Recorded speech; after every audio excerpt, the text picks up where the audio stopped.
Bien, bonjour à tous et bienvenue pour cette soirée consacrée à l'évocation du bonheur que je suis forcément heureux de vous présenter et de partager avec vous. Permettez-moi, puisque vous ne me connaissez pas forcément, de vous dire que je suis journaliste professionnel depuis mes débuts avec Jacques Martin à Europe 1 puis Antenne 2. Aujourd'hui, j'exerce à Reims, après de nombreuses expériences en presse écrite, en radio, sans oublier l'agence France Presse. Mais on n'est pas là pour parler de moi. Au contraire, nous sommes réunis pour parler du bonheur en général et du vôtre en particulier, ce que nous ferons dans quelques instants avec Frédéric Lenoir, notre invité. Notre soirée va se dérouler en plusieurs temps. Dans le premier, nous ferons connaissance avec ce philosophe et écrivain dont vous verrez qu'il est très généreux. Dans le second, il nous expliquera combien le bonheur occupe les hommes depuis 3000 ans. Et dans le troisième temps, vous pourrez lui poser des questions ou alors témoigner de votre propre expérience. Ceci jusqu'à 21h45 maximum. Ah, ils sont 1000 quand même, hein. Mais je les vois pas du tout. Bonsoir. Eh bien, monsieur le technicien, vous pouvez allumer la salle. Voilà, ils sont là. Bonjour. Est-ce qu'il y a moyen de baisser un tout petit peu la lumière qui m'aveugle beaucoup? Regardez-moi. Donc je vois un tout petit peu la salle, si c'est possible. Merci. Alors, heureux? À votre avis? Je sais pas. Ben, oui. Bon. Maintenant, vous savez, on connaît le bonheur aussi par rapport au malheur. Et c'est parce qu'on a fait l'expérience du malheur qu'on peut dire qu'on est heureux. Alors ça, on va en parler, mais on va d'abord faire connaissance avec vous, si vous voulez bien. Le hasard de la vie vous a fait naître à Madagascar, et puis vous êtes en France depuis 1964. Vous êtes français, et vous avez un parcours tellement riche que je vais le résumer. Philosophe, docteur en sociologie, éditeur, chercheur, journaliste, animateur radio-télé, co-auteur, écrivain de plus de 40 ouvrages et conférencier.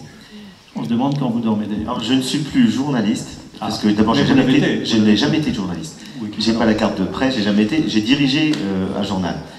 Mais j'ai démissionné et j'ai arrêté aussi l'animation radio parce que je ne peux pas tout faire. Et voilà, donc vous dormez un peu. On résumera encore que vos thèmes de prédilection sont la philosophie, les religions, la vie intérieure et par extension le bonheur, toute notre présence. Alors, quand vous étiez jeune, il paraît que vous vouliez être un saint. Pourquoi? Et surtout, est-ce que vous l'êtes maintenant?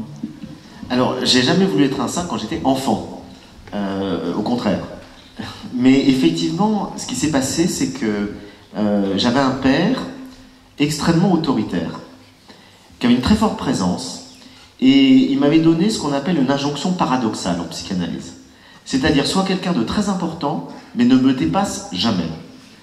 Bon, il y en a à qui ça doit parler dans la salle. Et mon père était ministre, il était secrétaire d'État à l'Action sociale sous Giscard d'Estaing, donc, vous voyez, pas facile comme pression. Et puis finalement, je pense, bon, j'ai découvert, j'ai une voie spirituelle, et là je vous prends un peu de temps pour vous répondre, vous posez des questions qui me demandent un petit peu je dirais, de précision. Et donc, j'ai eu...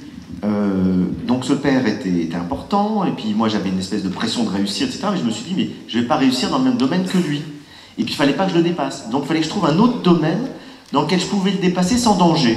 Et je me suis dit, bah, je vais devenir un saint. Voilà. Et donc c'est comme ça que je suis rentré au monastère à l'âge de 20 ans. Donc vous voyez, Freud s'amuserait beaucoup. Je cherchais l'auréole, j'en vois pas. Non, non. Et ce qui fait que je me suis rendu compte quand même... Alors il y avait ça, c'est la mauvaise raison. C'est-à-dire c'est la raison névrotique. Après, évidemment, j'ai lu les évangiles à 19 ans, ça m'a bouleversé, et j'avais envie de mener une vie contemplative, et j'ai un amour pour le Christ qui n'a jamais changé. Donc ça, c'est la bonne raison. Donc il y avait un mélange de bonnes et de mauvaises raisons, et puis je me suis aperçu au bout de quelques années au monastère que j'étais absolument pas fait pour la vie monastique. Et on y reviendra dans un instant. En tout cas, votre père, c'était René Lenoir. Pour ceux qui ont notre âge, il a joué un rôle important dans votre vie. Il a été compagnon de la Libération, haut fonctionnaire et spécialiste des exclus, et ça doit jouer sans doute, ce qui lui vaudra d'être secrétaire d'État aux affaires sociales de Valéry Giscard d'Estaing, et il sera aussi directeur de l'ENA. Ah, c'est pas bien. Ils n'ont pas touché le micro. Non, c'est l'eau qui fait ça. Vis-à-vis de vous, c'est lui d'ailleurs qui vous a mis Platon dans les mains à 13 ans. Alors, quelle est son influence sur vous encore maintenant? Alors encore maintenant, il n'y a plus d'influence sur moi. C'est un vieux monsieur, mais non, là, il a 90 ans. On s'entend très bien. Ça a duré, il y a eu une période de rivalité, c'est quand j'ai commencé à être connu. Et donc, il y a une quinzaine d'années, quand j'ai commencé à avoir du succès, des papiers dans la presse, ça l'a perturbé. Et je me souviendrai toujours, j'avais eu un article de 3 pages dans Paris Match, il m'avait sorti un dossier vieux de 25 ans en me disant, regarde, j'ai eu 5 pages dans Paris Match. Donc bon, là, j'ai eu un peu pitié de lui, pour dire les choses franchement. Vous savez, il a failli mourir il y a 5 ans, et j'étais le voir, et les médecins ont dit, bon, il va mourir dans les 24 heures. Il avait un problème cardiaque très grave, vous comprendrez qu'il a survécu, et je lui ai dit, mais papa, tu peux pas mourir sans que je t'ai dit quelque chose de très important. Et alors je lui ai dit, voilà, mais tu as toute ta vie dit, je suis le meilleur, je suis plus intelligent, je lui ai dit, mais c'est ridicule. Tu peux pas mourir en pensant une chose pareille, que tu as eu raison avant tout le monde, etc. Il me regarde, il me dit, mais puisque c'est la vérité. Et là, je me suis dit, je le changerai pas, tant pis pour son karma, il va mourir comme ça. Mais il sera bien heureux. Alors, adolescent, vous avez été un élève turbulent, assez peu porté vers les études, alors que vous lisiez les grands auteurs. Qu'est-ce qui vous a empêché d'être heureux jeune? Bah déjà, la relation avec mon père, compliquée, hein, père autoritaire, puissant, donc, et sentiment de manque de liberté, sentiment de ne pas être moi-même, de vivre à travers le regard de mon père, d'autant plus que j'avais une mère qui n'était pas affectueuse du tout. Et donc, ce qui fait que l'affection, je la trouvais avec mon père, et ma mère étant très froide et très distante, bah, je manquais profondément de cet amour maternel. Oui. Et ce qui fait que bah, j'étais dans un chaos affectif intérieur. Et il a fallu toute une vie toute une vie, plus de 20 ans pour arriver à me construire et me reconstruire. Alors, vous dites aussi, enfin, vous avez dit que vous avez aspiré à la sagesse depuis l'adolescence, ce qui explique sans doute en partie votre période des 3 ans dont vous parliez dans un monastère à l'âge où d'autres courent les filles. Alors, pourquoi la vie civile a-t-elle pris le pas sur la vie religieuse? Est-ce qu'il y a une raison profonde? Oui, c'est qu'il y a plusieurs raisons. C'est que, vous savez, la vie monastique, vous faites 3 vœux. Là, vous m'entendez? La vie monastique, vous faites 3 vœux. Un vœu de pauvreté, de chasteté et d'obéissance. Le seul vœu qui me convenait, c'était la pauvreté. J'avais aucun problème avec ça. J'ai donné toutes mes affaires, j'avais plus rien, j'étais très content. Et vraiment de vivre complètement de l'abandon comme ça à la Providence, c'était merveilleux. J'ai vécu une expérience très forte. Par contre, la chasteté, j'étais pas fait pour.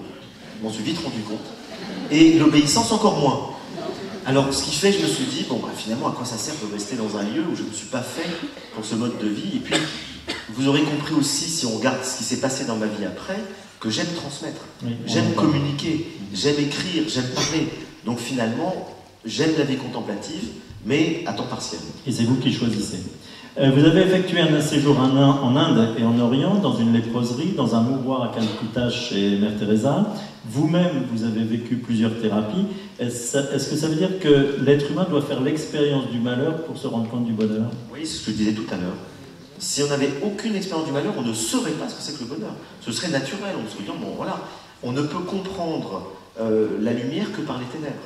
On ne peut apprécier les moments heureux de la vie que parce qu'on a en contraste des événements malheureux. Et il y a une phrase de Jacques Prévert que j'aime énormément, qui dit « J'ai reconnu le bonheur au bruit qu'il a fait en partant ». Et c'est tellement dommage d'attendre le malheur pour se rendre compte qu'on avait tout pour être heureux, mais que finalement, comme on voyait que les problèmes et les soucis, au lieu de savourer les bons moments de l'existence, on ne savait pas en profiter.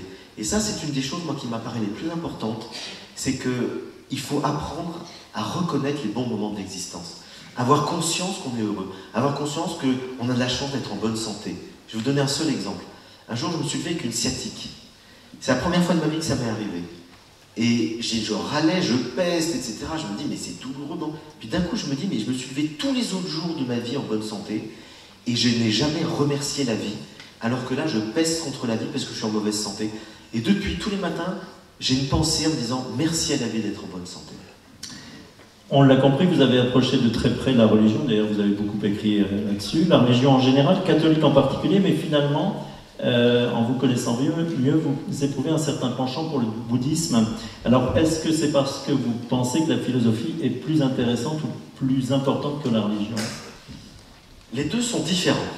Et je dirais que les deux me paraissent essentiels, mais ce n'est pas la religion qui m'apparaît essentielle, c'est la foi. C'est-à-dire que la foi permet d'avoir confiance en la vie. Et le fait d'avoir confiance en la vie, c'est essentiel pour être heureux et pour réussir sa vie. Si vous n'avez pas confiance en la vie, eh ben, vous n'arriverez pas à entreprendre des belles choses. Vous douterez tout le temps de quelque chose, vous serez en insécurité. Et donc la foi a un avantage formidable, c'est qu'elle vous donne confiance en la vie. Parce que vous croyez dans une force supérieure qui est présente, qui peut effectivement vous aider. Donc là, je crois que la foi, quand elle est vécue comme ça, c'est un atout très précieux. C'est pour ça qu'il y a beaucoup d'enquêtes qui ont été faites, sociologiques, qui montrent que dans le monde, les gens les plus heureux sont les gens les plus croyants. Il y a un parallèle. Et en même temps, bien entendu, la religion peut être très destructrice. C'est-à-dire qu'il peut y avoir des fois mortifères qui sont liées à des culpabilisations, des croyances qu'on va aller en enfer si on fait telle chose, etc. Donc la religion peut apporter beaucoup de malheur et peut apporter, on le voit aujourd'hui, beaucoup de violence. C'est pour ça que je dirais que je distinguerais la foi personnelle qui aide à vivre de la religion en général qui est beaucoup plus complexe. Et entre les deux, on peut mettre la spiritualité. Et la spiritualité, c'est lié à la foi personnelle. Mais la philosophie, elle est essentielle aussi parce que c'est ce qui nous apprend à toujours rechercher la lucidité et la vérité. Et pour moi, c'est essentiel dans ma vie d'essayer d'être lucide, de me connaître, de connaître les autres, de connaître le monde, de ne pas vivre dans l'ignorance. Et ça me paraît donc effectivement une belle alliance. C'est cette alliance que je vis. J'ai la foi et en même temps, j'essaie d'être philosophe, c'est-à-dire de ne jamais m'illusionner, de ne pas me raconter des histoires. Et je dirais que cette alliance-là me permet de vivre aussi à la fois dans la raison et dans le cœur. La raison, c'est la philosophie, le cœur, c'est la foi. Pourquoi vous avez cette, appelons ça une fringale de transmission? J'en ai aucune explication scientifique. Je dirais que je suis habité par un désir de connaissance et comme j'apprends, je lis, je découvre, je comprends plein de choses, j'ai envie de le transmettre aux autres. D'autant plus que je sens qu'il y a un grand besoin. Beaucoup de gens n'ont pas eu la chance de lire tous les livres que j'ai lus, de comprendre ce que j'ai compris, et j'ai envie de transmettre ça. Et ce qui me frappe à chaque fois, quand je fais des conférences et que je rencontre mes lecteurs après, la plupart des gens me disent vous avez mis des mots sur ce que je savais mais que je ne savais pas exprimer. J'entends ça très souvent. Donc je me dis, je suis le porte-parole de millions de gens qui finalement ne se reconnaissent pas dans le discours dominant aujourd'hui, qui est un discours à la fois fait de consumérisme matérialiste qui est profondément décevant. On se rend compte à quel point il conduit nos sociétés dans un mur. Et puis d'un autre côté, vous avez un discours religieux communautariste et un peu intolérant, dans lequel pas beaucoup de gens se reconnaissent non plus. Et puis vous avez des gens qui sont complètement indifférents, qui n'ont plus de valeur, qui ne savent plus où aller. Donc moi je propose un discours finalement qui est plus constructif, qui n'est pas dans la sinistrose ambiance. Je montre comment on peut réussir sa vie, comment on peut être utile aux autres, qu'il y a beaucoup de choses positives sur Terre. Et ce discours constructif, un certain nombre de gens se reconnaissent dedans et je pense que ça leur fait du bien d'avoir un porte-parole de ce qu'ils vivent, de ce qu'ils ressentent, mais qu'ils n'entendent pas beaucoup exprimer, notamment dans les chaînes de télévision. Alors ça fait 2 mois que je passe une partie de mon temps libre avec vous, enfin par les livres et tout ce que j'ai pu entendre, et je n'ai toujours pas réussi à savoir s'il est un philosophe ou un penseur. Alors, s'il faut faire des distinctions subtiles, je dirais qu'un penseur, c'est très général. Vous pouvez être un scientifique et être un penseur. Je ne suis pas un scientifique. Vous pouvez être un mathématicien et un penseur. Je ne suis pas un mathématicien. Vous pouvez être un excellent géographe et un penseur. Je ne suis pas un géographe. Donc je dirais que le domaine dans lequel peut-être j'ai le plus d'atouts et de dons, c'est la philosophie. Donc je suis plus philosophe que penseur, ou je suis un penseur philosophe. Alors, dernier aspect de votre personnalité, vous êtes un fervent défenseur de l'environnement et de la cause animale. Est-ce que c'est en lien, par exemple, avec la philosophie orientale qui, justement, aspire à l'harmonie avec le monde qui nous entoure? Pas du tout. C'est en lien avec ma sensibilité qui fait que j'aime les animaux. Et depuis tout petit, j'aime les animaux. Je n'ai pas de souvenir d'avoir torturé les animaux comme certains enfants. Par contre, j'ai des souvenirs que je passais mon temps à essayer de sortir les abeilles qui étaient en train de se noyer dans une mare d'eau.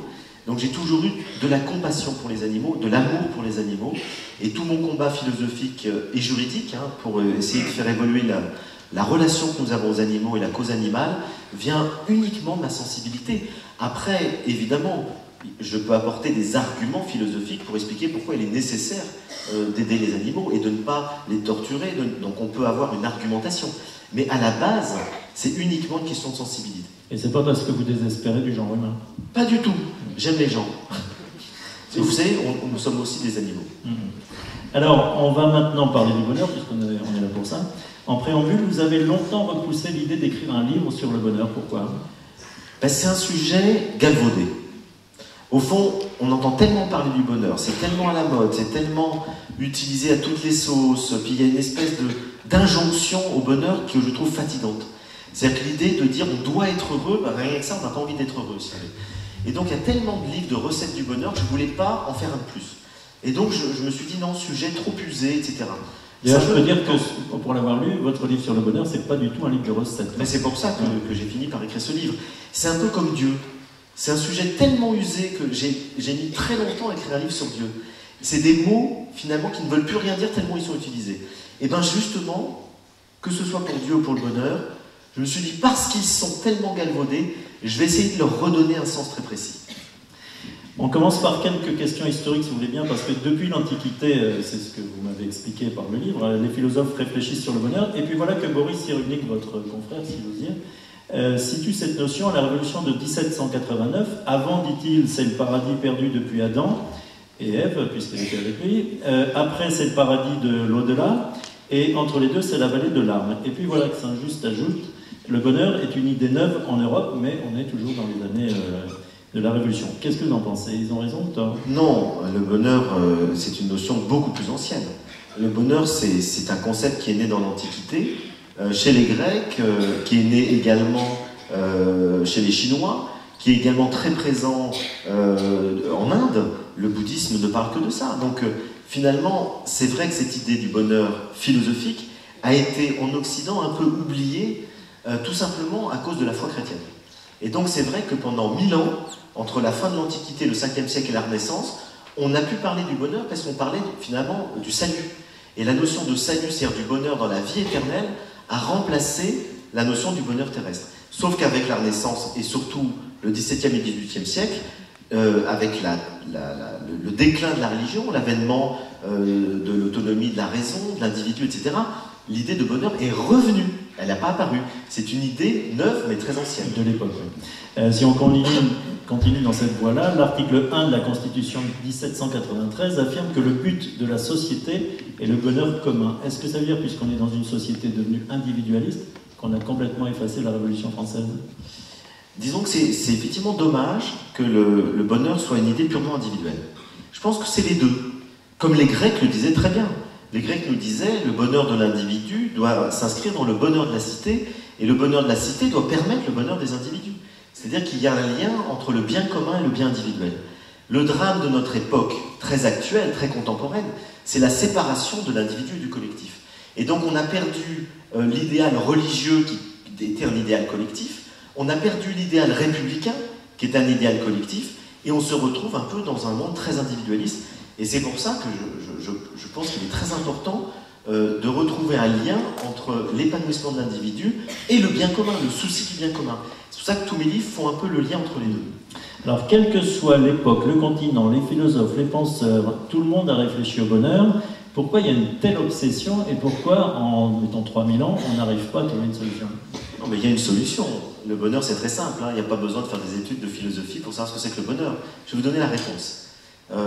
Il y a eu une enquête sociologique qui a été faite dans 50 pays du monde, avec des milliers de personnes qui ont été interrogées dans chaque pays du monde, des riches, des pauvres, etc., en disant qu'est-ce qui vous rend heureux? Les trois réponses qui arrivent toujours, quel que soit le pays, quels que soient les gens, c'est l'amour, c'est-à-dire la qualité des relations affectives que nous avons avec les autres. La deuxième chose qui arrive, c'est la santé. Et la troisième chose, c'est faire une activité qu'on aime. Des gens qui sont en bonne santé, qui font une activité qu'ils aiment et qui ont une qualité de relation affective sont heureux. Donc s'il manque un des trois, on est un peu moins heureux. Donc effectivement, le bonheur est lié à ce trépied. Et on leur a posé la question, qu'est-ce qu'il vous faudrait en plus pour être plus heureux? Et là, arrive l'argent. L'argent n'est jamais nommé comme un fondamental du bonheur, jamais. Par contre, il arrive toujours comme, si on pouvait avoir un peu plus d'argent, ce serait quand même mieux. Et je trouve ça d'une sagesse formidable. Ça veut dire qu'on sait très bien qu'on peut être heureux si on est riche ou pauvre. Vous avez des gens milliardaires qui sont malheureux, parce qu'il n'y a pas d'amour, parce qu'il n'y a peut-être pas de santé, parce que peut-être qu'ils s'ennuient dans ce qu'ils font. Et puis vous avez des gens pauvres qui sont très heureux. Et donc on sait très bien que fondamentalement, l'argent n'est pas un fondamental du bonheur, mais quelle que soit notre condition, si on avait un peu plus d'argent, ce serait mieux. Et puis s'il ne fait pas le bonheur, donnez-le moi. Hein. Oui, c'est Jules Renard qui disait « Si l'argent ne fait pas le bonheur, rendez-le ». Oui. Alors, quand on lit votre livre sur le bonheur, on s'aperçoit que tous les philosophes, c'est ce que je disais, depuis l'Antiquité, ont réfléchi sur le bonheur avec des approches différentes et des appellations différentes, mais le point commun entre tous, apparemment, c'est la nécessité d'un cheminement, d'un effort personnel d'une volonté et d'une aptitude de bonheur, c'est bien ça? Il y a un cheminement, il y a un effort à faire? Alors, disons que Aristote est le premier philosophe à avoir posé la question d'où vient le bonheur. Et il nous dit, le bonheur vient de trois choses. Il y a d'une part les événements extérieurs, on va dire les causes extérieures. Il dit ça tient, c'est-à-dire le pays où on est né, la famille où on est né, etc. C'est très peu de choses. On peut être riche ou pauvre, on peut être dans tel pays ou tel autre et être heureux ou malheureux, donc ça compte pour très peu. La deuxième chose, c'est ce qu'il appelle la chance. Et la chance, pour lui, c'est essentiellement la sensibilité. On dirait aujourd'hui les gènes. C'est-à-dire d'être né avec un bon patrimoine génétique. Donc d'être plutôt joyeux, ça aide au bonheur. D'être optimiste, ça aide au bonheur. D'avoir une bonne santé, ça aide au bonheur. Donc finalement, il dit pour moitié, c'est à peu près finalement la chance d'avoir voilà, cette sensibilité, cette santé, ce tempérament. Et puis, la troisième chose qui est aussi importante, c'est les choix qu'on va faire dans la vie. Le bonheur tient beaucoup aux choix qu'on va faire. Choisir la bonne personne avec qui on veut s'engager, choisir l'activité qui nous convient, choisir nos amis. Donc tout ça, ces choix, ça relève finalement d'un travail personnel. C'est-à-dire plus on se connaît, plus on est capable de savoir ce pourquoi nous sommes faits, qu'est-ce qui nous convient, plus on sera capable de faire des bons choix. C'est pour ça que bien choisir demande de faire un travail sur soi. Ce que Jung appelle le processus d'individuation. Plus vous êtes capable de vous connaître, de connaître votre nature profonde, de savoir ce pourquoi vous êtes fait, plus vous êtes capable de faire les choix les plus ajustés à votre vie. Et c'est pour ça que beaucoup de gens ont une crise du milieu de vie, vers la quarantaine, où ils remettent tout en question. Parce qu'ils s'aperçoivent qu'ils n'ont pas vraiment fait de choix. Ils ont été pris par les études, ils sont mariés rapidement, la pression sociale, le métier. Puis ils se disent, finalement, j'arrive à 45 ans, et puis je suis banquier, alors je voulais être pianiste. Alors, évidemment, ça demande une reconversion. Et puis, il y a l'inverse. Une fois, j'ai donné cet exemple dans une conférence, et puis il y a quelqu'un qui m'a dit, oui, mais moi, monsieur, je suis pianiste et je voulais être banquier. Parce que mon père était prof de piano. Moi, je dis, peu importe l'exemple. C'est qu'effectivement, à un moment donné, il faut se poser la question, pourquoi je suis fait? Quels sont mes dons? Qu'est-ce que j'ai vraiment envie de développer? Qu'est-ce qui me met dans l'enthousiasme? Est-ce que je fais quelque chose qui me passionne dans la vie ou pas du tout? Je fais juste un boulot alimentaire comme beaucoup de gens. On peut aimer un boulot alimentaire d'ailleurs, heureusement. Mais on a souvent besoin de se repositionner. Et c'est pareil dans la vie affective.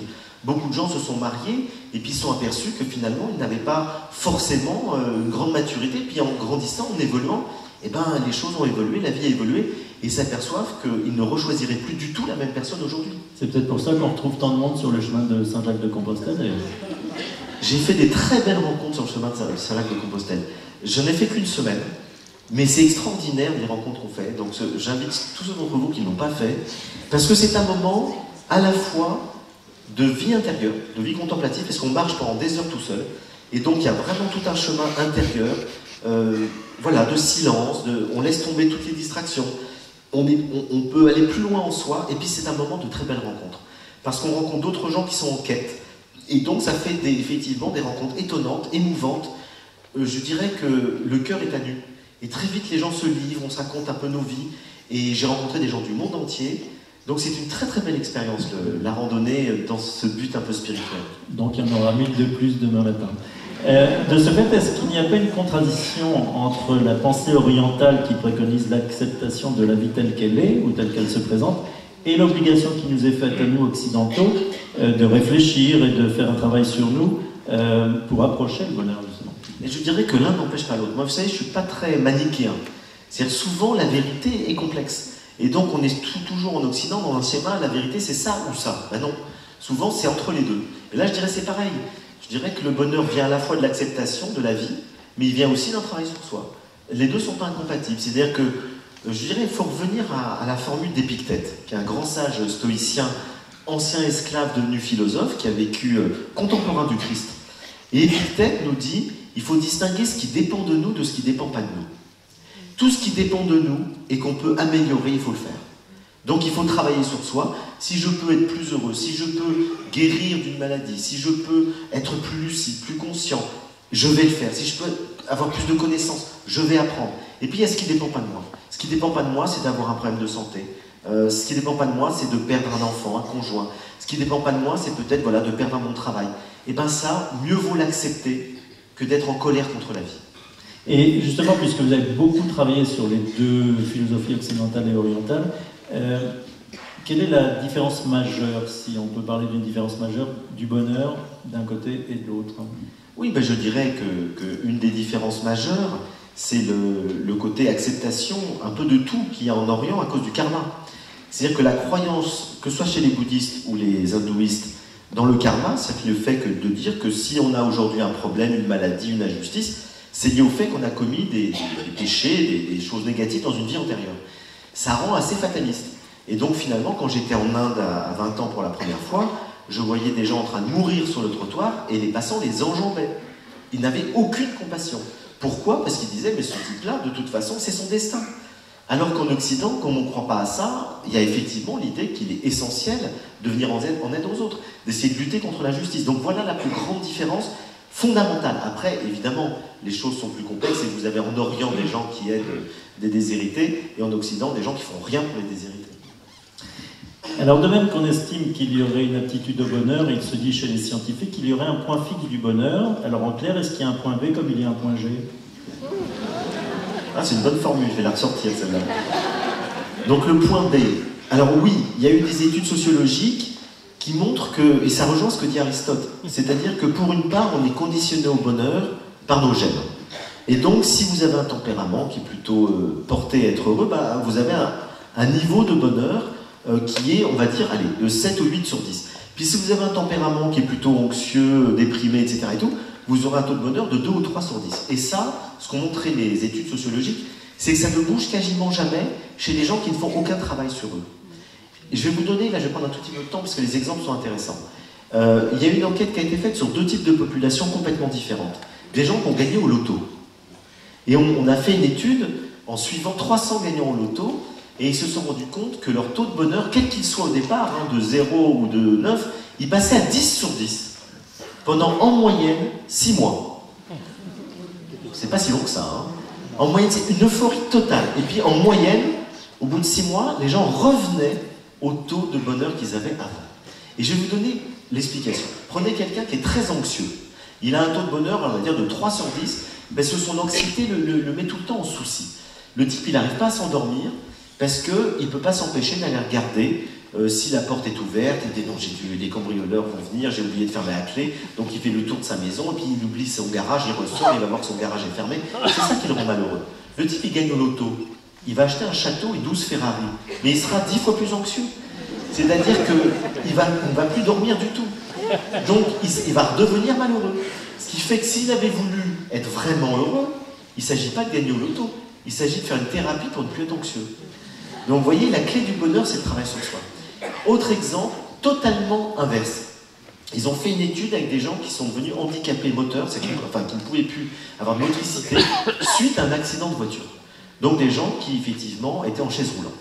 Le taux de bonheur chute à 0 ou 1 en moyenne pendant 2 ans. Pendant 2 ans, les gens sont en dépression.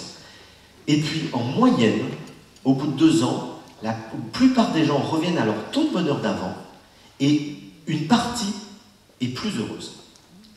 C'est-à-dire que l'épreuve a été très très dure à digérer, mais une fois qu'elle est digérée, on revient à son taux de bonheur et certains, à cause de cette épreuve ou grâce à cette épreuve, finalement savourent mieux la vie et sont plus heureux qu'avant. Ça, c'est l'inverse de ce qu'on imaginerait. On pensait que les gagnants au loto vont être à vie plus heureux et les handicapés à vie plus malheureux. C'est pas du tout ce qui se passe. Ce qui montre que fondamentalement, le bonheur est à la fois lié à nos gènes, à notre capacité de prendre la vie comme elle est, et puis, en partie aussi par la capacité que nous pouvons avoir à tenir compte des épreuves de l'existence pour se poser des questions, pour mieux apprécier la vie. C'est ce que je vous disais tout à l'heure. Le fait d'apprécier les petits moments de la vie, d'apprécier les amis, de savourer simplement, je vais vous dire, simplement le matin, de prendre le temps de savourer son café ou son thé, et de dire, mais qu'est-ce que c'est bon. D'aller sous la douche et de rester sans penser pendant 3 minutes à simplement ressentir l'eau sur notre corps. Quel bonheur! Simplement, on pense toujours à autre chose en faisant ça. Et du coup, on ne savoure pas tous les petits plaisirs de l'existence. Et une grande part du bonheur vient de notre capacité à savourer et à conscientiser tous les menus plaisirs de l'existence.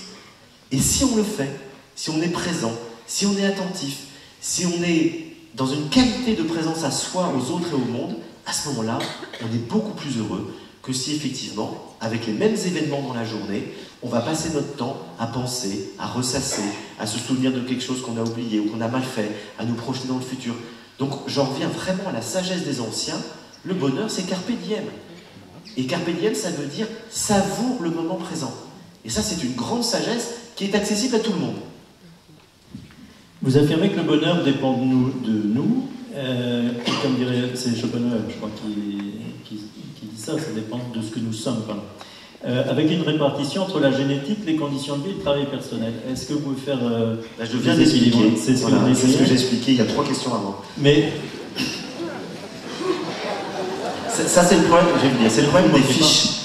C'est pas des fiches. Quand on a des fiches et qu'on lit ces fiches, on oublie ce qui a été dit avant. Non, parce que je vous écoute attentivement, simplement, je vais y revenir quand même. Il faut bien taquiner un peu quand même. Oui, mais il faut. Et arrêtez de vous moquer.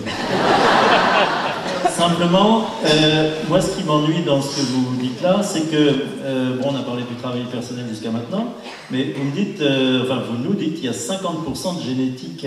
Alors si mes parents sont malheureux, je suis malheureux à 50% aussi? Non, c'est exactement ce que je disais. C'est-à-dire que vous pouvez avoir une part de vous qui est conditionnée par les gènes, mais par le travail spirituel, philosophique, psychologique, vous pouvez justement réussir à dépasser le conditionnement génétique. C'est pas une détermination, c'est un conditionnement. Et puis je vais aller plus loin. Aujourd'hui, depuis une quinzaine d'années, on a découvert ce qu'on appelle l'épigénétique. Et l'épigénétique, c'est passionnant. Ça veut dire que nos gènes ne sont pas figés. Ils bougent sans cesse. Ils évoluent, il y a de nouveaux gènes. Il y a de nouveaux neurones. En permanence, il y a une création en nous qui fait que rien n'est figé, même au niveau génétique. Je vais vous donner un seul exemple. Il y a un gène qui est très important pour le bonheur, c'est le gène qui transporte la sérotonine et la dopamine, qui sont les 2 substances chimiques qui sont dans nos cerveaux, je dis bien nos cerveaux parce que c'est à la fois la tête et le ventre, et donc la dopamine et la sérotonine, vous savez qu'on les utilise pour faire des antidépresseurs. Et ce qui fait que c'est un antidépresseur naturel, il est présent en nous. Il est véhiculé par un gène, et selon la longueur de ce gène, on aura plus ou moins de dopamine et de sérotonine, c'est-à-dire plus ou moins de bien-être chimique dans notre corps. Ça, c'est une grande injustice. Parce que si vous avez un gène, un neurotransmetteur qui est très court, du coup, vous aurez peu de dopamine et de sérotonine. S'il est très long, vous en aurez beaucoup plus. Ce qui fait que les gens sont beaucoup plus optimistes, beaucoup plus joyeux. Eh bien, on a découvert que ce gène, sa longueur pouvait grandir en fonction de votre mode de vie. Et c'est ce que je disais tout à l'heure. Plus vous êtes attentif, plus vous vivez des expériences fortes qui vous marquent, qui vous nourrissent, que vous imprimez parce que vous êtes conscient, plus vous allez faire grandir ce gène. Et on a notamment observé ça, c'est les gens qui méditent. On a observé des méditants pendant des années, on a vu que ce gène-là grandissait. Parce que l'attention que procure la méditation, mais ça peut se vivre dans plein d'autres expériences, favorise la croissance de ce gène. Donc vous voyez, rien n'est déterminé. Pourquoi Spinoza a-t-il vos faveurs quand vous parlez du bonheur? Alors j'aime énormément Spinoza, effectivement, parce que c'est le grand philosophe de la joie, et plus de la joie que du bonheur d'ailleurs, c'est ça que j'aime. Vous savez, je crois qu'on peut considérer qu'il y a 2 grands courants de sagesse qui traversent l'histoire de l'humanité, à la fois en Orient et en Occident. Je me tourne un peu par là, parce que je m'aperçois que je tourne le dos aux gens là-bas, donc de temps en temps... Rassurez-vous, parce que quand vous regardez derrière vous... Ah, il y a un écran, d'accord. Donc, je ne savais pas, merci. Et donc, effectivement, on voit qu'il y a 2 grands courants de sagesse qui sont transversaux. Il y a celui qui met plutôt le bonheur dans la sérénité, la paix de l'âme, ce qu'on appelle chez les Grecs l'ataraxie, la tranquillité. Et le but recherché dans ce courant de sagesse, que ce soit chez les bouddhistes ou les stoïciens, qui sont très proches là-dessus, c'est l'absence de souffrance. C'est-à-dire que le but, c'est de ne plus souffrir. Et pour ne plus souffrir, il faut être capable, effectivement, de maîtriser son esprit pour ne plus être troublé. Et donc, le bonheur devient une qualité de l'esprit qui fait qu'on est détaché et qu'on arrive à ne plus être troublé. Mais ça amène quand même à une diminution du désir. Parce que si vous êtes dans le désir et dans l'attachement, vous allez souffrir, forcément. Le Bouddha le dit clairement, la libération, l'éveil est beaucoup plus facile pour les moines que pour les laïcs. Parce que les laïcs, ils sont attachés à leurs femmes, à leurs enfants, à leur mari, à leur boulot. Et donc ça crée de l'attachement, ça crée du désir, ça crée de la souffrance. Et puis il y a un autre courant de sagesse qui recherche le bonheur d'une autre manière et qui, le but n'est pas de ne plus souffrir. Il est dit dans ce courant, la souffrance fait partie de la condition humaine, acceptons-la, vivons-la, et n'ayons pas peur de souffrir en nous attachant. en vivant des amours, en étant engagés dans la vie, etc. Par contre, cultivons la joie. Parce que si on cultive la joie, on arrivera à traverser toutes les peines de l'existence. Et ce courant-là, c'est le taoïsme, c'est les évangiles, c'est typiquement le message de Jésus dans les évangiles, qui dit absolument pas à ses disciples, vous allez être heureux. Il leur dit, vous allez souffrir, mais vous aurez une joie parfaite. Et puis, c'est Spinoza et c'est Nietzsche. Donc voilà plutôt le courant dans lequel je m'inscris. Je suis plus dans ce courant qui consiste à dire vivons pleinement et cultivons la joie pour traverser les peines et les souffrances de l'existence plutôt que de chercher à ne plus souffrir. Et effectivement, Spinoza est au cœur de ça parce que je dirais que c'est dans ce courant-là celui qui a le mieux explicité ce que c'est que la joie. C'est le grand philosophe de la joie. Alors, si vous me laissez... Est-ce que vous me laissez 5 minutes entières pour parler? Allez, j'y vais. Parce que j'aurais du mal à expliquer, à parler de Spinoza en 2 minutes. Sachant que le livre sur la joie est à vendre à l'extérieur. Alors, Spinoza définit la joie comme le passage d'une moindre à une plus grande perfection.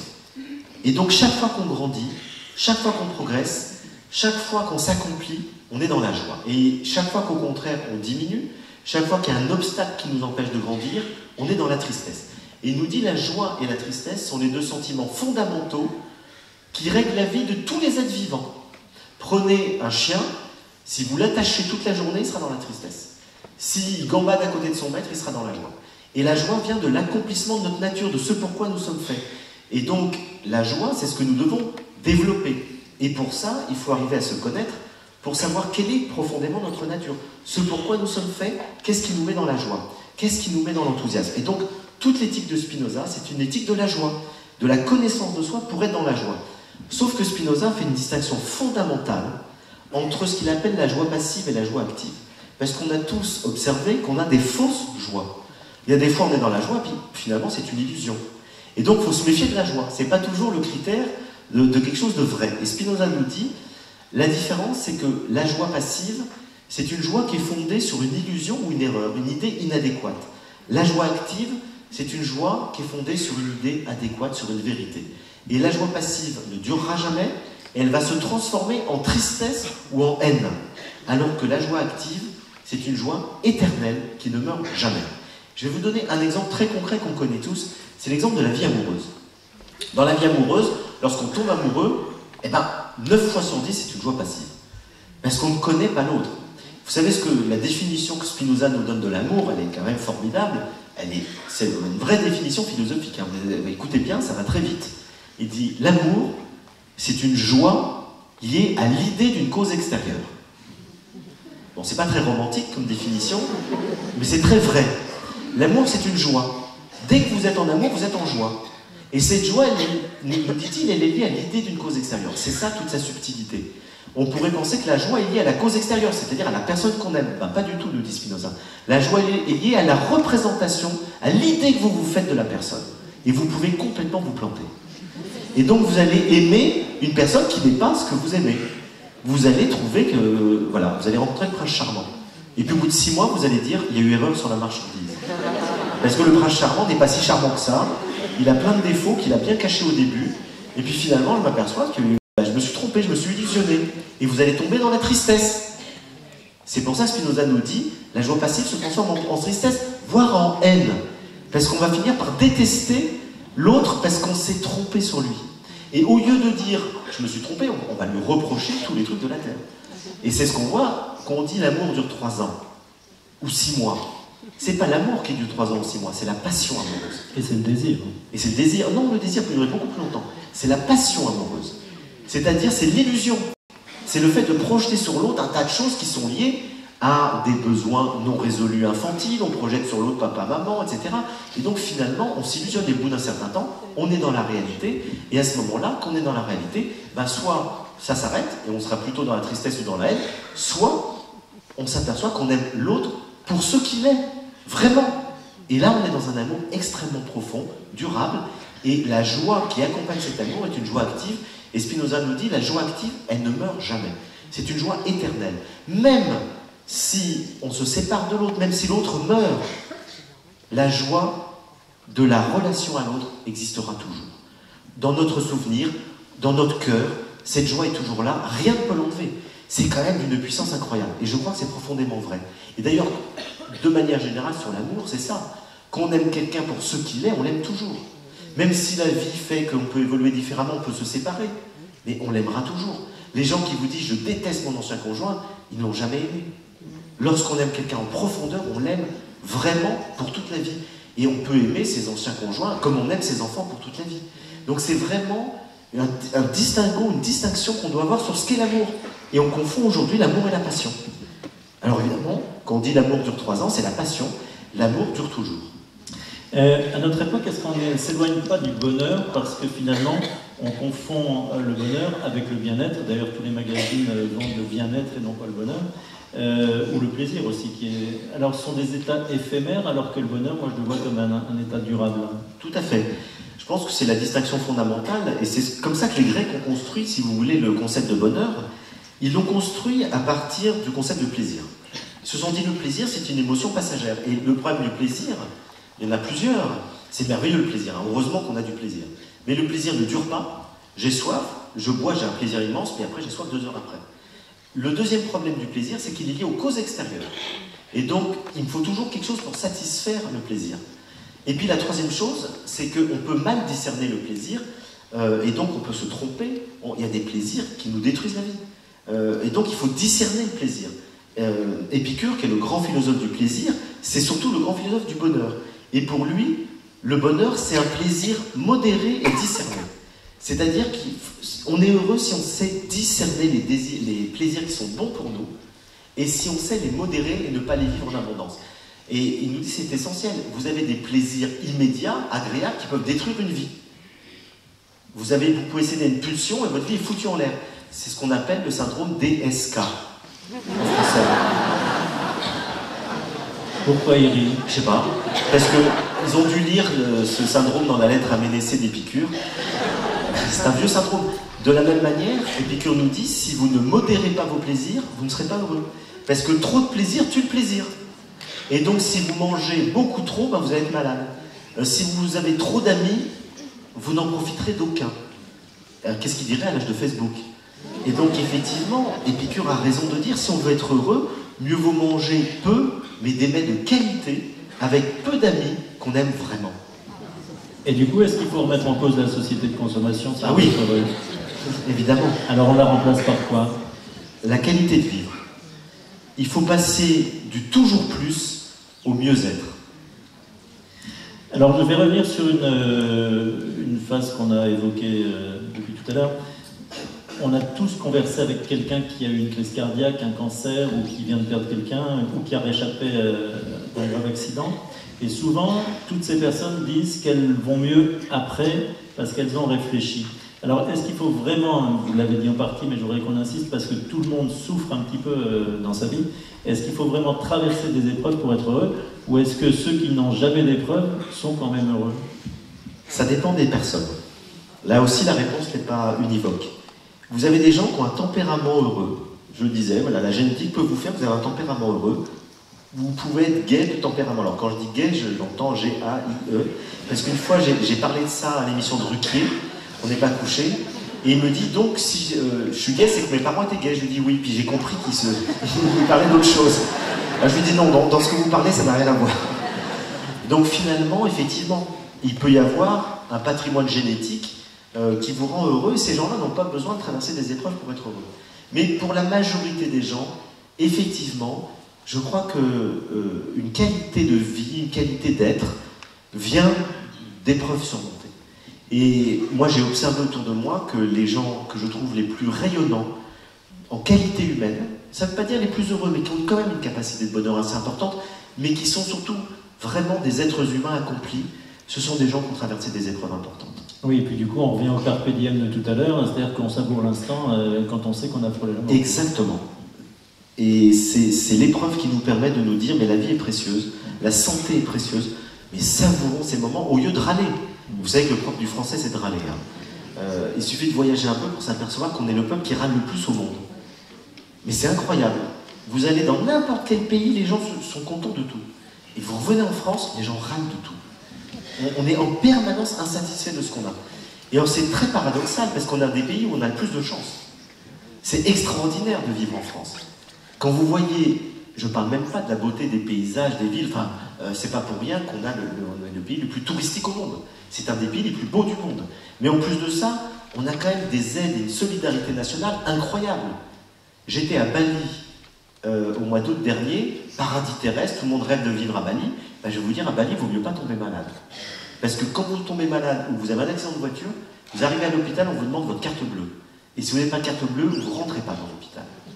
En France, non, tout le monde est soigné. Mais c'est une chance unique. Et à Bali, l'école est payante. Elle n'est pas gratuite comme en France. Et à Bali, vous êtes au chômage, vous avez 0 indemnité. En France, on a quand même des indemnités qui durent longtemps. Donc on ne voit pas la chance qu'on a d'être en France. Et on se plaint tout le temps. Et on est toujours insatisfait. Je pense que là, vraiment, on a une thérapie collective qu'il faudrait faire pour voir le positif. Et on voit toujours le négatif. Et ça, c'est un peu l'esprit français. On est toujours à râler, à critiquer, parce qu'on veut bien montrer quand même qu'on est lucide et qu'on est intelligent.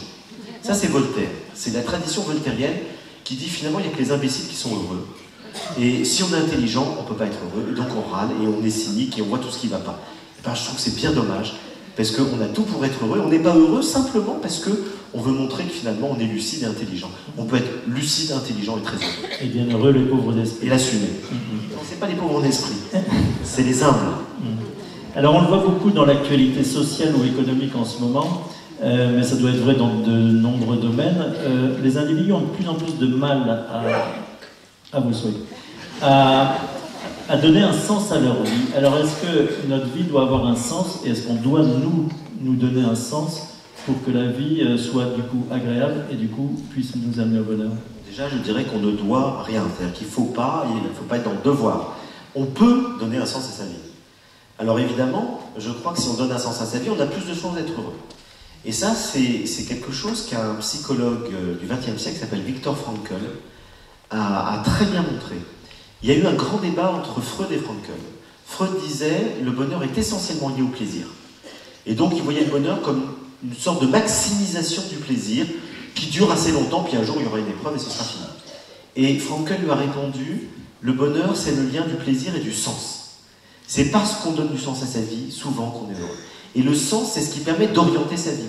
C'est ce qui permet de la hiérarchiser. C'est ce qui permet de faire des choix. Et je disais tout à l'heure, à la suite d'Aristote, en fait, on est heureux parce qu'on fait les bons choix. Mais pour faire des bons choix, il faut donner du sens. Et le sens va être différent selon chacun. Si le sens que vous donnez à votre vie prioritaire, c'est de fonder une famille, et ben vous allez mettre la priorité là-dedans. Si c'est de construire une entreprise, ça va être une priorité. Et puis il va y avoir des fois des incompatibilités. Si vous mettez la liberté comme valeur au-dessus de tout, c'est pas la même chose que si vous mettez l'amour au-dessus de tout. Donc chacun va mettre des priorités en fonction du sens qu'il donne à sa vie. Mais l'essentiel, c'est d'avoir une cohérence. Et donc vous serez heureux en étant libre, vous serez heureux en étant dans l'amour, si vous êtes fidèle finalement à la cohérence de vie que vous êtes donnée. C'est pour ça qu'il ne faut pas dire que tout le monde doit donner le même sens à sa vie. Simplement, une fois que j'ai dit tout ça, chacun peut donner un sens individuel à sa vie en fonction de sa nature et de ce qu'il est et de ce qu'il veut. Je crois quand même qu'il existe un sens universel. C'est-à-dire que je crois, et là c'est une conviction personnelle, qu'il y a deux choses qui sont essentielles à tout être humain et qui traversent, je dirais, la nature humaine, quelle que soit la culture, quelle que soit l'époque, qui fait qu'on tend vers ça. Ces deux choses, c'est l'amour. Je crois que tout être humain a besoin d'amour et se réalise dans l'amour, et que sans amour, on ne peut pas vivre. Et donc je dirais qu'un des premiers sens universels de la vie, c'est de passer de la peur à l'amour. Parce qu'on est dans la peur et qu'on tend vers l'amour, et que c'est l'amour qui guérit la peur. Et quand on dit l'amour, c'est pas forcément l'amour d'une femme ou d'un homme, non, c'est l'amour universel. Général. Voilà. Et la deuxième chose, je crois que ce qui est essentiel à tout être humain, c'est de passer de l'inconscience à la conscience. Et que l'humanité progresse grâce à la conscientisation. Et que chacun d'entre nous, on grandit grâce à la conscientisation.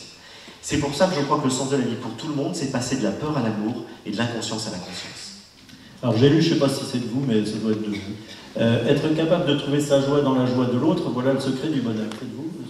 J'en sais rien, mais tout le monde l'a dit. Même si je l'ai dit, on l'a dit avant moi. Tout ça pour dire, quelle est l'importance des autres dans notre bonheur? Essentiel. Essentiel, et c'est vieux comme le monde. Aristote disait déjà, on ne peut pas vivre seul. Il n'y a que les barbares, enfin il ne dit pas les barbares, je me souviens un peu le mot qu'il utilise, les sauvages, enfin, il avait un mot très péjoratif pour vivre. Ceux qui vivent seuls, finalement, sont des êtres asociaux, mais qui ne peuvent pas s'épanouir profondément. Parce que pour Aristote, et je crois qu'il a raison, le sommet du bonheur, ce qui permet la relation la plus profonde, c'est l'amitié. Et l'amitié, il le met aussi bien entre des individus qui se choisissent, comme on le connaît aujourd'hui, mais l'amour entre un homme et une femme, c'est de l'amitié. C'est d'abord de l'amitié, sinon c'est de la passion. Et c'est pour ça qu'Aristote nous dit l'amitié, que ce soit dans une relation d'amour ou une relation amicale classique, c'est l'essentiel. Et si dans sa vie on n'a pas d'amis au sens large du terme, et bien finalement on est malheureux. Parce que l'être humain a besoin que son cœur s'attache à quelqu'un pour grandir, pour s'épanouir. Ce qui fait que, on pourrait dire oui, mais les moines, les ermites, etc. Et Aristote nous dit, il existe plusieurs formes d'amitié, l'amitié humaine et l'amitié divine. Et qu'on a aussi l'amitié divine, c'est pour ça qu'il dit que la contemplation est l'activité qui rend l'homme le plus heureux. Parce que c'est une amitié avec le divin. Et puis un moine n'est jamais seul finalement. À cause de ça, à cause du fait qu'il est en état de contemplation. Lui-même, sauf que oui, mais il y a des ermites. Et vous avez des ermites un peu particuliers, parce qu'il y a des ermites qui ont, non seulement ils ont personne, mais ils ont même perdu le sens de la vie contemplative.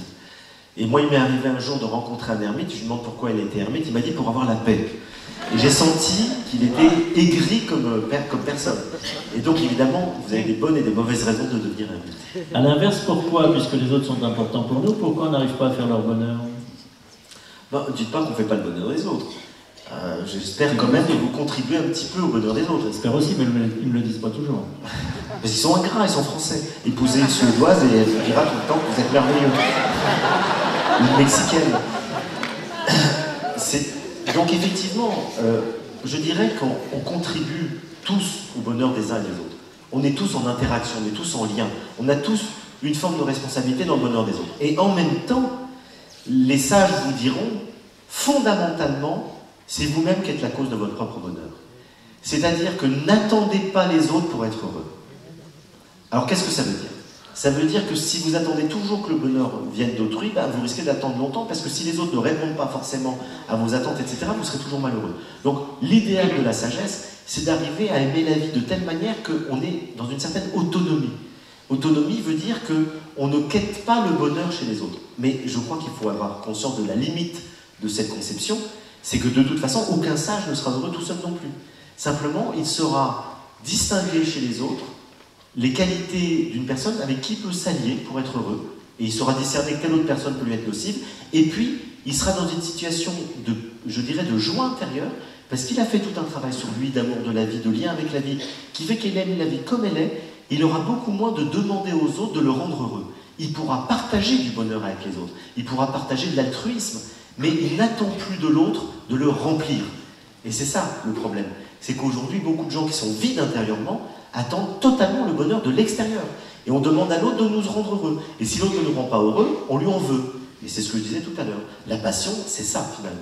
Et alors, puisqu'on parlait des pays, le Danemark est présenté comme le pays où les gens se sentent le plus heureux sur Terre. Or, il n'y a pas de soleil et on paye le plus d'impôts.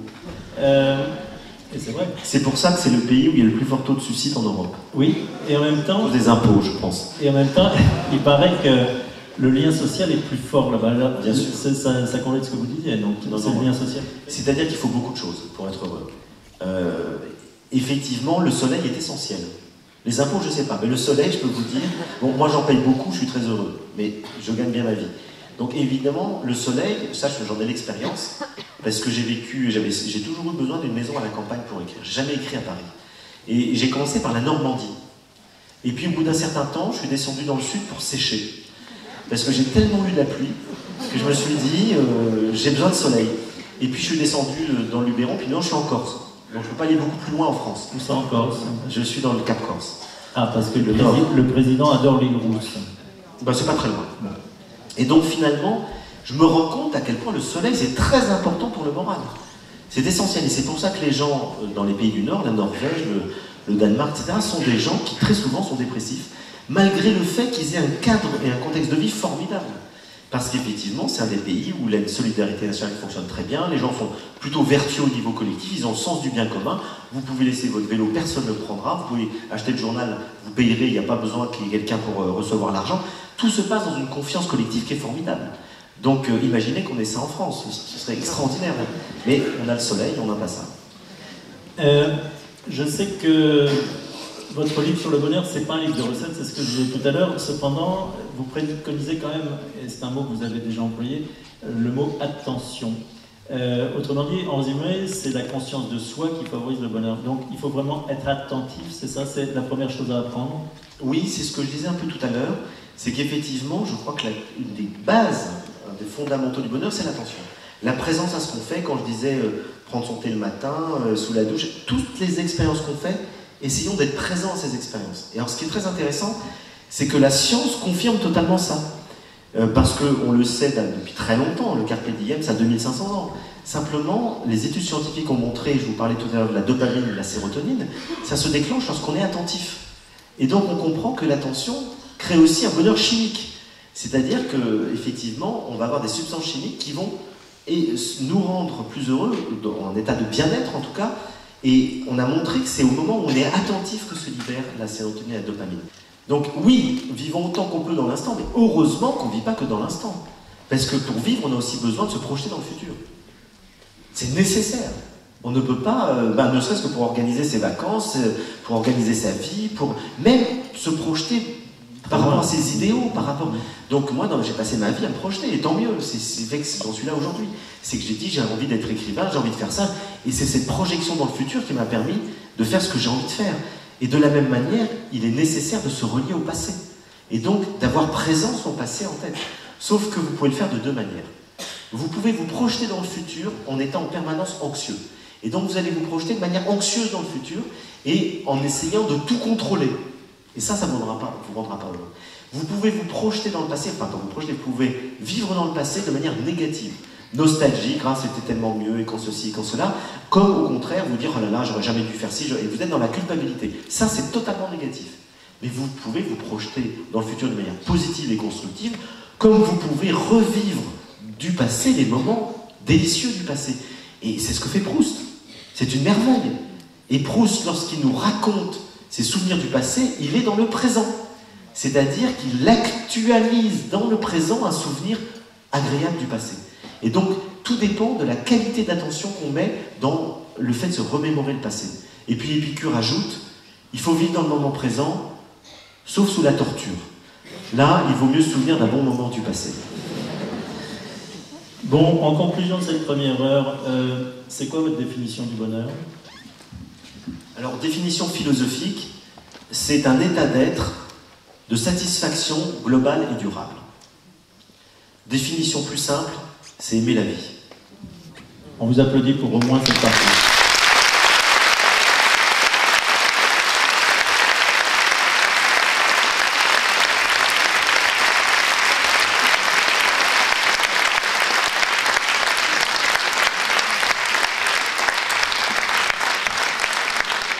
Alors, monsieur le technicien, si vous voulez bien rallumer la lumière jusqu'au bout. Voilà. Ah oui, il y a du monde. Ah oui, il y a du monde, vous avez vu.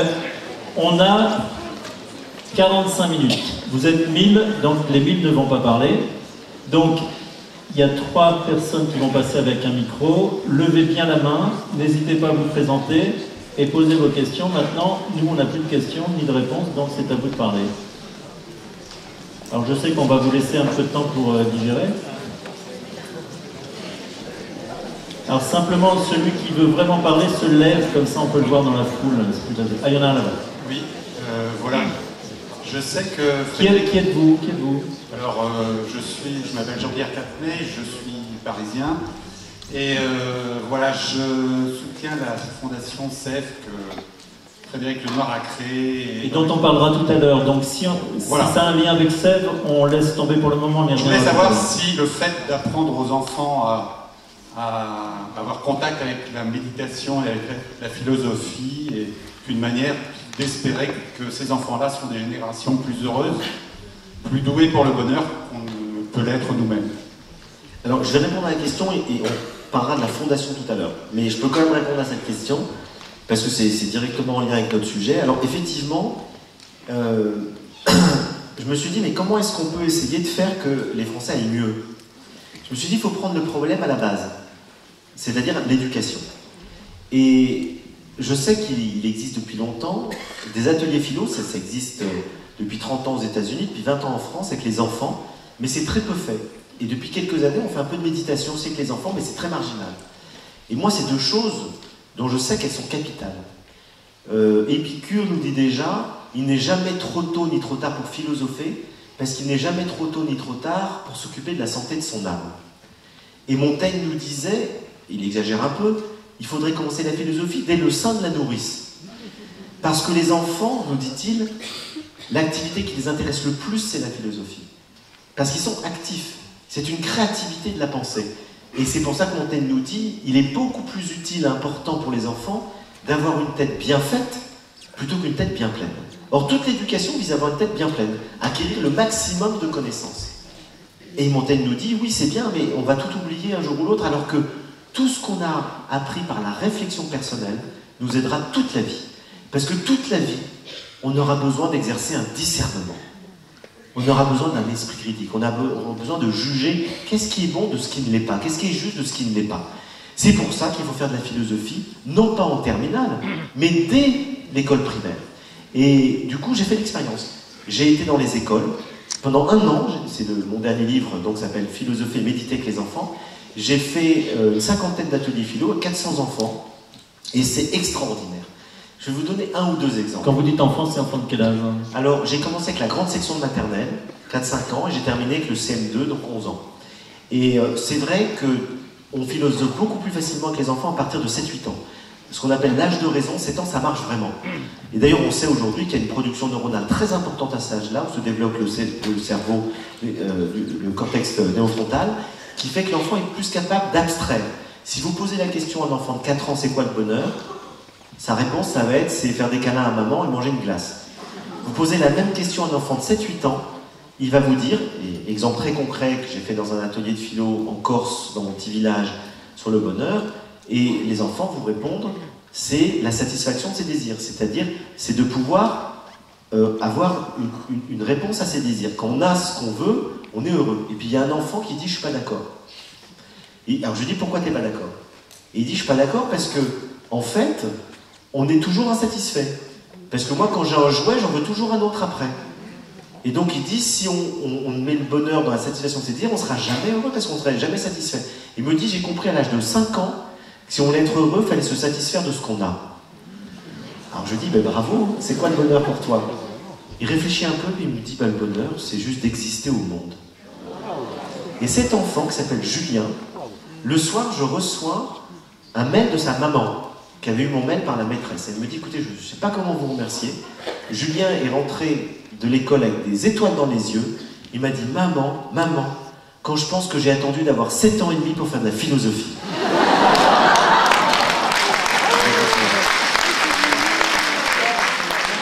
Donc les enfants adorent philosopher. Et cet enfant-là, il a convaincu tous les autres qu'il ne fallait pas mettre le bonheur dans la satisfaction des désirs. Tous les autres. Donc vous voyez, la philosophie avec les enfants, c'est une progression de la pensée collective. Chacun s'écoute et apporte quelque chose aux autres. Autre exemple, je fais un atelier, à Paris cette fois, sur la question « Qu'est-ce qu'une vie réussie ?» Très belle question philosophique. Qu'est-ce qu'une vie réussie? Et plusieurs enfants commencent à répondre à peu près la même chose. C'est être heureux. On peut dire qu'on a réussi à sa vie parce qu'on a été heureux. C'est un peu ce qu'on dirait spontanément. Ben, si on a été heureux, on a réussi sa vie. Puis il y a un enfant qui dit « Je ne suis pas du tout d'accord ». Alors je dis « Pourquoi tu n'es pas d'accord ?» Il me dit « Parce que les terroristes, ils tuent des gens, ils sont heureux, mais leur vie n'est pas réussie. » Alors je veux dire, ce serait quoi pour toi une vie réussie? Il me dit « C'est être heureux sans faire du mal aux autres. » Donc vous voyez la profondeur des enfants. Il a convaincu tout le monde. Ils ont dit « Mais tu as raison. Effectivement, il faut essayer de faire des choses utiles. » Et du coup, ils sont arrivés à une définition d'une vie réussie qui correspond à la définition de la vie bonne, telle que Socrate l'a définie. C'est-à-dire l'épanouissement de l'individu dans le collectif à travers le respect de la justice. Et là, ils ont du coup, toute leur vie, ça va rester ça. Toute cette pensée qui se développe. Et puis la méditation, c'est que je me suis rendu compte qu'ils étaient extrêmement agités, nerveux, incapables d'être attentifs plus de 8 secondes. Alors du coup, je me suis dit, je médite depuis 30 ans, je vais les faire méditer. Et ça a marché tout de suite. Ils adorent ça. Alors vous savez, la méditation que je fais, c'est vraiment ce que j'appelle de la pleine présence. C'est simplement être attentif. Fermer les yeux, laisser passer les pensées, être présent à son corps, à sa respiration. Ça permet de lâcher le mental et d'être attentif ici et maintenant. Mais les enfants, ils adorent ça. Et du coup, tous les enseignants avec qui j'ai fait ça me disent, on n'a plus besoin de faire de discipline. Dès qu'ils sont agités, 1 minute de méditation, ils adorent ça, et après ils sont super calmes. Et j'ai posé la question à la fin de l'année scolaire aux enfants, qui est dans toutes les classes, qui d'entre vous continue de méditer chez lui? Les 2/3 des enfants continuent de méditer. Ils me disent par exemple, j'arrivais pas à dormir, bah, quand j'arrive pas à dormir, je médite et j'arrive à dormir. Quand j'ai envie de casser la figure à mon petit frère, bah, je vais méditer et après, la colère s'en va. Et puis il y en a un qui me dit, mon papa est chef d'entreprise, il est hyper stressé, je l'ai après médité, ça va beaucoup mieux. Donc, vous voyez, non seulement les enfants vont être beaucoup plus heureux parce qu'ils vont méditer et philosopher, mais en plus ils apportent ça à leurs parents. Donc pour aller très vite et répondre à votre question, je crois de tout cœur, sincèrement, que si tous les enfants faisaient de la philosophie, de la méditation dans le monde entier, le monde changerait en une génération.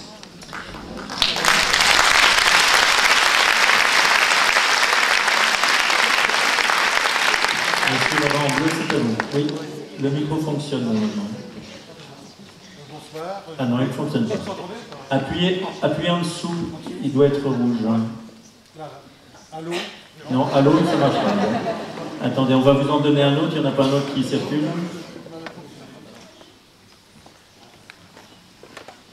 Bonsoir, je m'appelle Hervé. Alors, ce que je voulais dire, remercier déjà Frédéric Lenoir, pour ce qu'il a dit jusqu'avant. Je voulais dire simplement, le bonheur, c'est retrouver sa véritable nature. Quand vous retrouvez votre véritable nature, tout s'ensuit. C'est-à-dire que vous êtes désencombré intérieurement. Vous ressentez la paix intérieure, la sérénité, tout vient avec. Et ça, on est aidé intérieurement. C'est par la source, moi j'appelle la source. On est aidé par ça, et c'est tout un cheminement. Et quand vous arrivez à vous revenir à votre véritable nature, vous revenez dans l'instant. Et vous vivez chaque instant l'un après l'autre. C'est ce que je vis. Mais c'est notre état naturel. Et c'est ce que j'écris aussi. Mais c'est pas édité comme Frédéric Lenoir, mais j'écris. Et aussi, je vais faire des conférences, j'en ferai. C'est où la prochaine? Donc j'essaie d'apprendre par Frédéric Lenoir. Voilà. D'accord. Prochaine, c'est vous qui serez là. Voilà, mais c'est notre état naturel et chaque être dans cette salle est appelé à vivre ça. Et c'est tout à fait simple. L'état d'être est un état de simplicité, de naturel, il n'y a plus de chichi. Merci. Voilà, simplement ne faites pas une conférence complète parce que c'est... C'est dommage parce que j'aurais pu... Oui, ben la prochaine fois. Merci beaucoup. Non mais on peut... Alors, attendez, là-bas, à ma gauche. Est-ce que je peux répondre? Oui, bon, vas-y. En peu de mots, vous avez dit l'essentiel. Donc vous voyez, il n'y a pas besoin de parler longtemps pour dire des choses importantes. Et cet essentiel, je vais revenir dessus quelques minutes parce que ça me paraît très très important. On en a peu parlé, voire pas du tout. Vous avez dit effectivement quelque chose de très important, c'est qu'on a ce bonheur à l'état naturel. Et pour ça, je suis entièrement d'accord, il suffit de regarder les enfants. Les enfants sont tous dans la joie. Les petits-enfants, ils sont dans une joie naturelle. Et pourquoi est-ce qu'ils sont dans la joie? Je pense que c'est pour 3 raisons. La première, ils sont dans la simplicité. Et nous, on se complique énormément la vie. La deuxième, c'est parce qu'ils sont dans l'instant présent. Un enfant, il oublie complètement les problèmes. 3 minutes après, son malheur est oublié, il est dans l'instant présent. Et la troisième raison, c'est que les enfants aiment la vie de manière inconditionnelle. Alors que nous, on aime la vie de manière conditionnelle. C'est-à-dire qu'on aime la vie quand la vie répond à nos désirs. Et quand la vie ne répond pas à nos désirs, on est en colère contre la vie. Et donc c'est pour ça que la sagesse, c'est redevenir des petits-enfants. Retrouver la simplicité, l'instant présent et l'amour inconditionnel de la vie. Et vous avez 2 grands courants spirituels qui nous disent exactement ça. C'est le taoïsme et c'est l'évangile. Alors j'en dis un petit mot. Le taoïsme nous dit le modèle du sage, ce n'est pas le vieillard qui sait. Parce que le vieillard qui sait, il est encombré dans les idées. Et souvent, il sait alors qu'il ne sait pas. Alors que l'enfant est le vrai modèle du sage pour les taoïstes. Parce qu'il est dans la simplicité, l'émerveillement de la vie. Il se réjouit de tout. Et il sait qu'il ne sait rien. Et ce qui fait que les taoïstes sont des sceptiques, un peu comme Montaigne.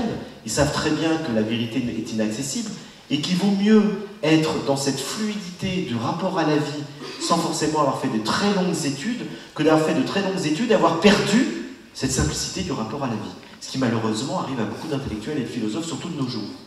Où quand je les vois, je me dis, mais ils ont perdu l'ancrage dans la vie. Ils sont que dans la tête, que dans les idées. Et c'est dommage, parce que évidemment la vie, c'est pas dans les idées. C'est important de réfléchir, mais il ne faut pas perdre au prix de la réflexion cette simplicité de relation à la vie. C'est pour ça qu'effectivement, je crois, et puis le deuxième message, avec le taoïsme, c'est l'évangile. Jésus dit, laissez venir à moi les petits-enfants, parce que le royaume de Dieu appartient à ceux qui leur ressemblent. Et c'est quoi le royaume de Dieu? C'est la joie parfaite. Le modèle de la joie parfaite, c'est l'enfant. Parce que l'enfant, encore une fois, il est dans cet accueil inconditionnel de la vie, cette simplicité, cette capacité de vivre dans le présent.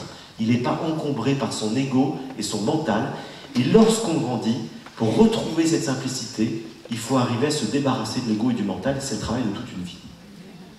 Robert Berthelet, j'ai une question à vous poser, très pertinente, si vous me le permettez. On en jugera.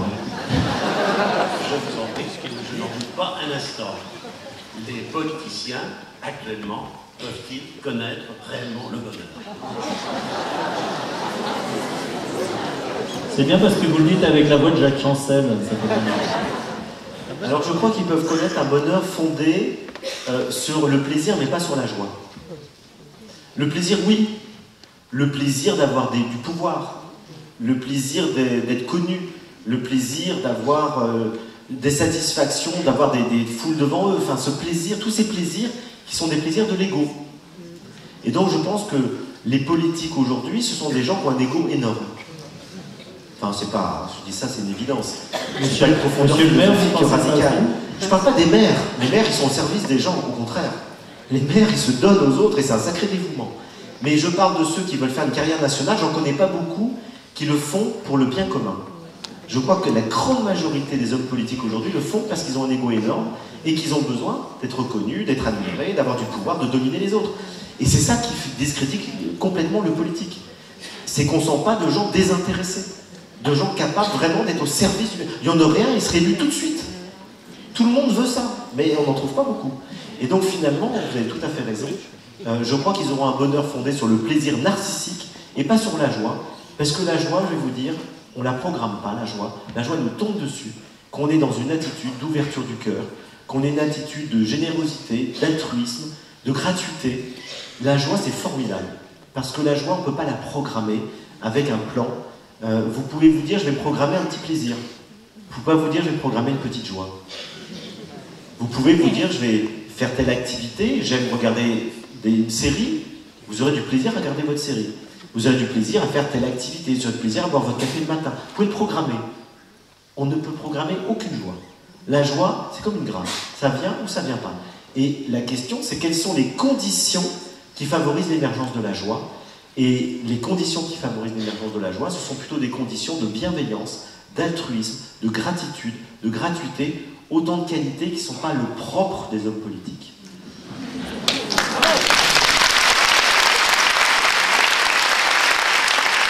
Bonsoir, je m'appelle Chantal, je suis auxiliaire de vie. Merci à vous pour cette belle conférence. Et moi, je voulais savoir comment retrouver le bonheur après des chocs et des deuils, s'il vous plaît. C'est ce qu'on appelle la résilience, dont Boris Cyrulnik a très bien parlé. C'est qu'effectivement, lorsqu'on a été choqué, lorsqu'on a vécu des épreuves dans la vie, il y a deux solutions. Ou alors, vous fermez votre cœur, parce que vous avez trop peur de souffrir à nouveau, et vous allez effectivement être plutôt triste. Ou alors, vous allez l'ouvrir encore plus. Et ceux qui l'ouvrent encore plus, c'est-à-dire qui acceptent de refaire confiance à la vie malgré tout, ils ont une capacité de grandir encore plus loin à partir de l'expérience de ces épreuves qui a ouvert leur cœur en le blessant. Parce que la blessure peut ouvrir le cœur. Et beaucoup de gens qui ont traversé des souffrances, qui ont traversé des maladies, qui ont traversé des échecs, lorsqu'ils ont réussi à les dépasser, ils ont grandi parce qu'ils ont compris des choses. Ils sont plus ouverts aux autres. Ils ont vu à quel point il était nécessaire d'être en lien les uns avec les autres. Et des gens qui étaient très égoïstes, qui ont traversé une grosse épreuve, ça les a rendus souvent beaucoup plus généreux. Donc on voit finalement que l'épreuve peut être, ou pas, un chemin de croissance vers plus de bonheur. Mais évidemment, pour ça, il faut le vouloir. Ça dépend de nous. Et vous allez avoir deux personnes qui vont traverser la même épreuve. Il y en a une qui va être écrasée, aigrie, et l'autre qui va s'ouvrir et qui va être beaucoup plus heureuse qu'avant. Et ça dépend de l'attitude de notre esprit. C'est vraiment fondamentalement un choix personnel. Est-ce que vous voulez bien que cette épreuve vous fasse grandir ou pas? Est-ce que vous acceptez de prendre le risque de vous ouvrir encore à la vie, de faire confiance à la vie ou pas? Et c'est dans cette décision-là que se joue votre capacité d'être plus heureuse après l'épreuve ou pas. Et on l'a vu chez les déportés, d'ailleurs, parce qu'ils ont connu la barbarie, et certains sont redevenus heureux malgré tout. Non seulement heureux, mais plus heureux. Il y a eu des témoignages bouleversants. Mais vous savez, ils ont connu la barbarie, mais ils ont aussi connu des fois des gestes de solidarité bouleversants. J'ai rencontré plusieurs déportés, dont Magda Hollander, qui me racontait que ce qui lui a donné le sens de la vie, c'est qu'un jour, quelqu'un lui a donné un petit bout de pain. Et cette personne mourait de faim. Mais elle a donné ce petit bout de pain à Magda, qui était une petite fille. Elle m'a dit, ce geste-là m'a donné un amour inconditionnel de la vie. Et une confiance en l'être humain au sein même des camps de concentration. Là-bas, tout au fond à gauche, et après on ira plus au milieu. Donc là-bas à gauche, pour le moment. Oui, bonsoir, je m'appelle Dominique, je suis attaché à la terre, j'ai même mes racines qui sont dans la terre.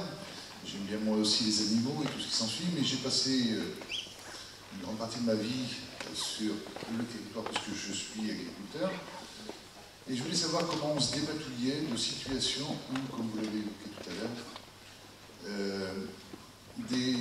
alors je ne sais pas comment dire, des gens, des personnes, ont pour volonté de vous détruire.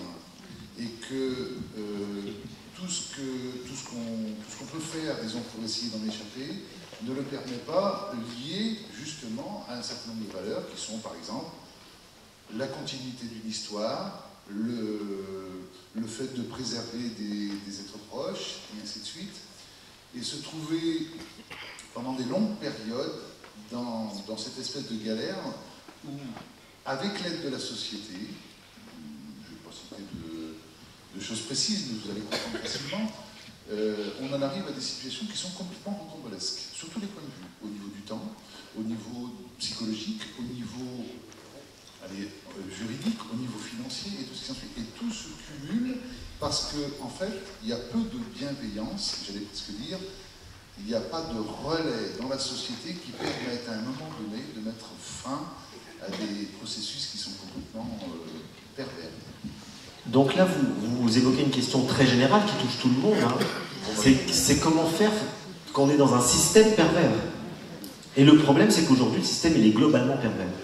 Pour tout le monde.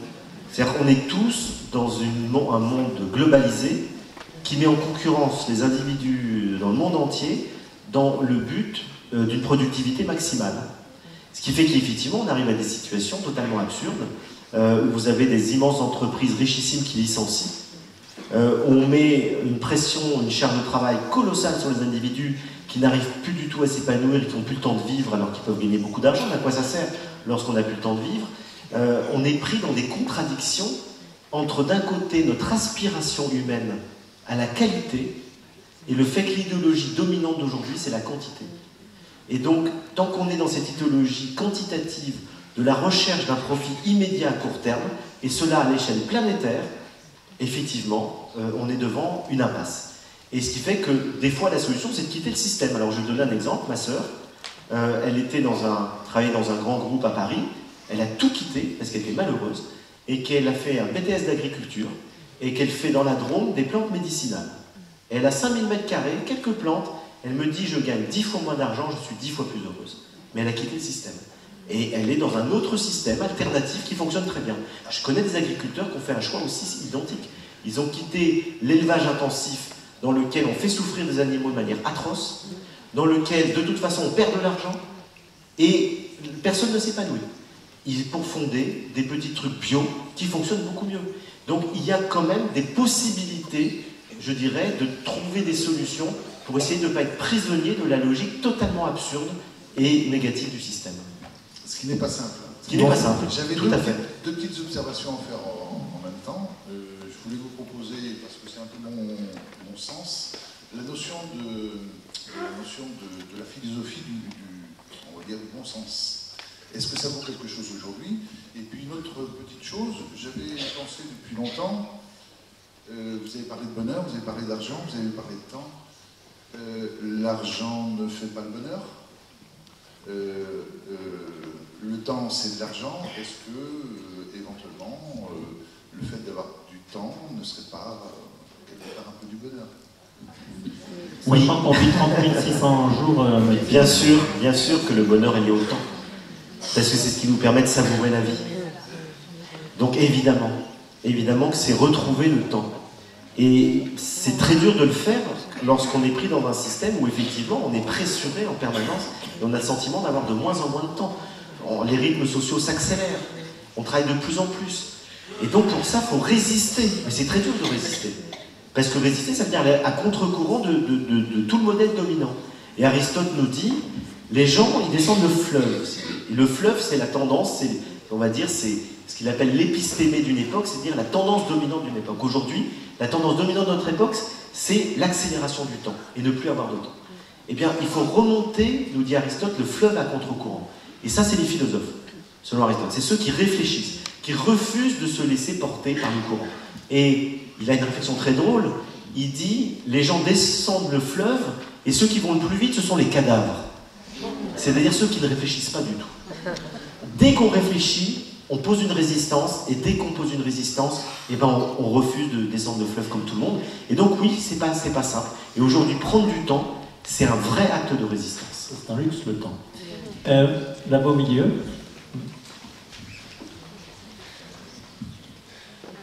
Je m'appelle Jean-François, je ne suis pas de cette région. J'ai gardé chèvres, moutons, et j'ai jamais été plus heureux. Mais je peux dire une chose, que faites-vous dans ce temps mystérieux qu'est l'infini du démiurge? Est-ce que vous pouvez préciser votre pensée? A vendu la fin du monde, c'est-à-dire ce sont les poupées russes. Vous avez beau mettre des mondes nouveaux, reste le mystère de la longueur du temps. Alors je crois qu'on a un problème parce qu'on a invité Frédéric Lenoir et pas Einstein. Mais il reste que 580 000 années pour atterrir vers d'autres planètes. Certains l'envisagent, moi, bon. Bon, je vais vous répondre. Oui, on va vous répondre.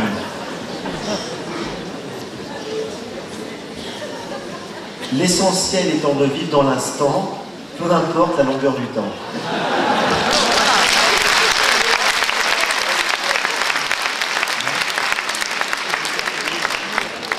On va aller là-bas, puis au milieu. Oui, moi, donc Stéphane, travailleur social dans les Hauts-de-Seine. Donc je remercie d'abord Frédéric de son bouquin La puissance de la joie. J'ai eu la chance de l'acheter et de le découvrir cet été en Grèce. Et je suis tombé amoureux de ce bouquin. Comme vous disiez tout à l'heure, il y a des gens, il y a des chanteurs ou des écrivains qui parfois écrivent des choses, on se dit, mais purée, mais c'est exactement ce que je pense, il n'y a pas besoin de le réécrire. Merci pour ça. Vous étiez en vacances ensemble, non? Du tout, non. J'aurais bien aimé, mais après voilà. Et la deuxième chose, un peu plus sérieusement, moi depuis mes 12 ans, je suis mort et j'ai revécu 40 fois. Par rapport à malheureusement un problème que j'ai, pas de santé physique, mais on va dire psychologique, où je fais des attaques de panique pas possible, où j'ai cette sensation de mourir. Et je vous assure qu'après, par rapport à ce que vous disiez, quand quelqu'un est malade, ou quand quelqu'un a l'impression que sa vie part, mais c'est une joie, je revis à chaque fois. Et à chaque fois, ça me fait une émotion telle que je peux comprendre aujourd'hui les gens qui sont dans cette lutte permanente, ceux qui sont malades, ceux qui se battent en général. Donc, merci. Merci encore. Merci de votre témoignage.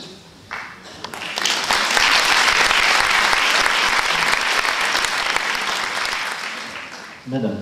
Bonsoir, donc Alexandra, je voulais juste interpeller, vous parliez de déterminisme génétique, sur notre capacité à être optimiste ou pessimiste, mais je voulais aussi interpeller sur le poids en fait, enfin l'impact qu'a le poids des mots sur chaque personne, et notamment liées à notre éducation. Je sais que vous avez fait la Gestalt thérapie, je l'ai faite aussi, et je voulais juste te dire que vous parlez d'avoir confiance en la vie, et je pense que tout ça, déjà, ça vient par la confiance en nous. Et c'est très important, et j'interpelle toutes les personnes ici qui sont dans l'éducation ou autres, ou qui élèvent leurs enfants, mais c'est vrai que le poids des mots a vraiment un impact, je pense, sur notre déterminisme au bonheur. Et je voulais aussi savoir ce que vous pensiez du livre de Gounel sur l'homme qui voulait être heureux. Alors, effectivement, je suis tout à fait d'accord avec vous. D'ailleurs, je ne parle pas de déterminisme génétique, je parle de conditionnement génétique. Parce que pour moi, il n'y a pas de déterminisme. Ni génétique, ni culturel. Vous pouvez toujours évoluer. Donc, je préfère parler de on est conditionné par nos gènes, on est conditionné par notre culture et par les événements de notre petite enfance. Et on est conditionné par les mots qui, effectivement, ont pu marquer notre vie, mais la preuve qu'on n'est pas déterminé, c'est qu'on peut en sortir. Notamment, vous avez fait de la Gestalt thérapie, il y a toutes sortes de thérapies qui permettent de se libérer de mots assassins, qui ont conditionné, effectivement, notre vie pendant longtemps. Et vous avez tout à fait raison, il est bien évident que les mots ont une force extraordinaire, surtout quand on est enfant. Et si on n'a pas d'estime de soi, on n'arrivera pas à aimer la vie et avoir confiance dans la vie. Et si on n'a pas confiance en soi, qu'on n'a pas confiance dans la vie, ben c'est dur de vivre. En un mot, c'est quoi la Gestalt? C'est une thérapie, on va dire, émotionnelle, qui se fait le plus souvent en groupe, et dans lequel on revit des traumatismes de l'enfance, et du coup on peut libérer l'émotion qui était contenue, et puis il y a des pensées qui reviennent, il y a des souvenirs qui reviennent, et on peut s'en libérer de cette manière-là. Donc c'est une forme de thérapie émotionnelle qui est complémentaire des thérapies purement cognitives, comme la psychanalyse. Parce que la psychanalyse permet d'aider. Moi j'ai fait des années de psychanalyse, ça ne m'a pas aidé, ça m'a aidé à élaborer ma problématique, ça ne m'a pas résolu ma problématique. Ce qui m'a aidé à la résoudre, c'est de faire une thérapie émotionnelle, c'est-à-dire qu'il travaille sur le corps et sur les émotions, parce qu'on est constitué de toutes ces émotions. Et donc, évidemment, ce qui nous bloque, c'est l'émotion. Et j'avais un problème d'estime de moi, effectivement, que j'ai résolu grâce à ce travail thérapeutique. Et vous avez raison, l'estime de soi, c'est essentiel, c'est le fondement de tout. Et vous parlez de Gounel, le livre de Laurent Gounel, il a tout à fait raison de dire que, et c'est une vérité très ancienne et très connue, que tout vient de nos pensées. Et que si on est dans des pensées négatives, des pensées où on anticipe un futur malheureux, etc., on crée l'événement. Et que beaucoup d'événements sont créés par nos pensées. Vous savez ce que disent les sages hindous, hein, c'est vraiment, on a des pensées qui créent des mots, on a des mots qui créent des actions, on a des actions qui créent un destin. Et donc finalement, notre destinée, elle commence dans nos pensées. C'est pour ça qu'il n'y a pas de fatalisme, il n'y a pas de déterminisme. Nous sommes capables d'orienter notre vie de telle ou telle autre manière, et tout commence dans nos pensées. Et la première des pensées vient de l'estime de soi. C'est que si on a une capacité effectivement de s'estimer, pas trop forte, hein, parce qu'il ne faut pas tomber non plus dans le super-ego. C'est des gens, ils ont une telle estime d'eux-mêmes que vraiment ils sont aveugles, si vous voulez. Donc, toute l'éducation de l'ego d'un enfant, c'est de lui donner un ego suffisamment structuré pour qu'il arrive à s'estimer, à s'aimer lui-même, et en même temps que cet ego reste ouvert sur l'autre. Parce que sinon, on tombe dans l'égoïsme. Et on voit très vite qu'on passe d'un extrême à l'autre. Soit les enfants, on les brime tellement qu'ils n'ont pas confiance en eux, soit on les aime tellement que ça devient des petits monstres, dans lequel tout est pour eux, l'enfant roi. Et bien en fait, l'éducation, c'est un équilibre entre les deux. Structurer l'ego pour que l'enfant ait confiance en lui, mais lui apprendre à lâcher son ego pour tenir compte de l'autre et qu'il comprenne que même son intérêt, c'est l'altruisme. C'est d'aider les autres et c'est d'être en coopération avec les autres. On repart au milieu. Bonsoir, monsieur Blanc. Je voulais vous poser une question. Vous avez parlé de l'éducation comme un socle à la construction du bonheur chez les enfants notamment. Je voulais vous demander votre pensée par rapport au lien entre la culture, l'art et le bonheur, et comment vous pouvez l'expliquer en fait que ça peut apporter du bonheur. Bah, écoutez, il suffit d'écouter une cantate de Bach pour être heureux. C'est Sioran qui disait « Dieu a de la chance que Bach existe ». Parce qu'effectivement, pour quelqu'un d'aussi désespéré que Sioran, qui trouve que la vie n'a aucun sens, quand il écoute Bach, il se dit « mais la vie a peut-être un sens ». Alors, il ne le pense pas, mais ça lui donne envie d'y croire. Tellement c'est beau. Donc il est bien évident que la culture qui produit de l'art et de la beauté nous aide à vivre. Nous aide à vivre parce que c'est des productions qui montrent que l'esprit humain est capable de saisir, je dirais presque le sens caché du monde. Moi je crois qu'il y a un sens profond dans le monde. Il y a un ordre caché. D'où le mot universel d'ailleurs. Tout à fait. Il y a un ordre et un sens caché que la philosophie n'arrive pas à exprimer, mais que l'art dit à merveille. Là-bas.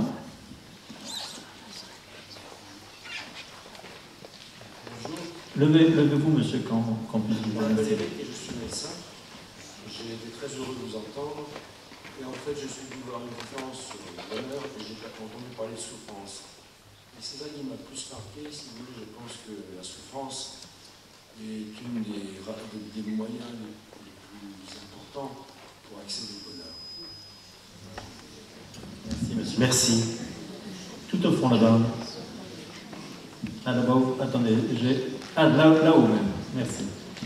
Oui, merci, monsieur Lenoir. Depuis quelque temps, j'ai pris conscience du mal que j'avais pu faire inconsciemment, involontairement, sur des proches, notamment sur mes enfants, mon enfant.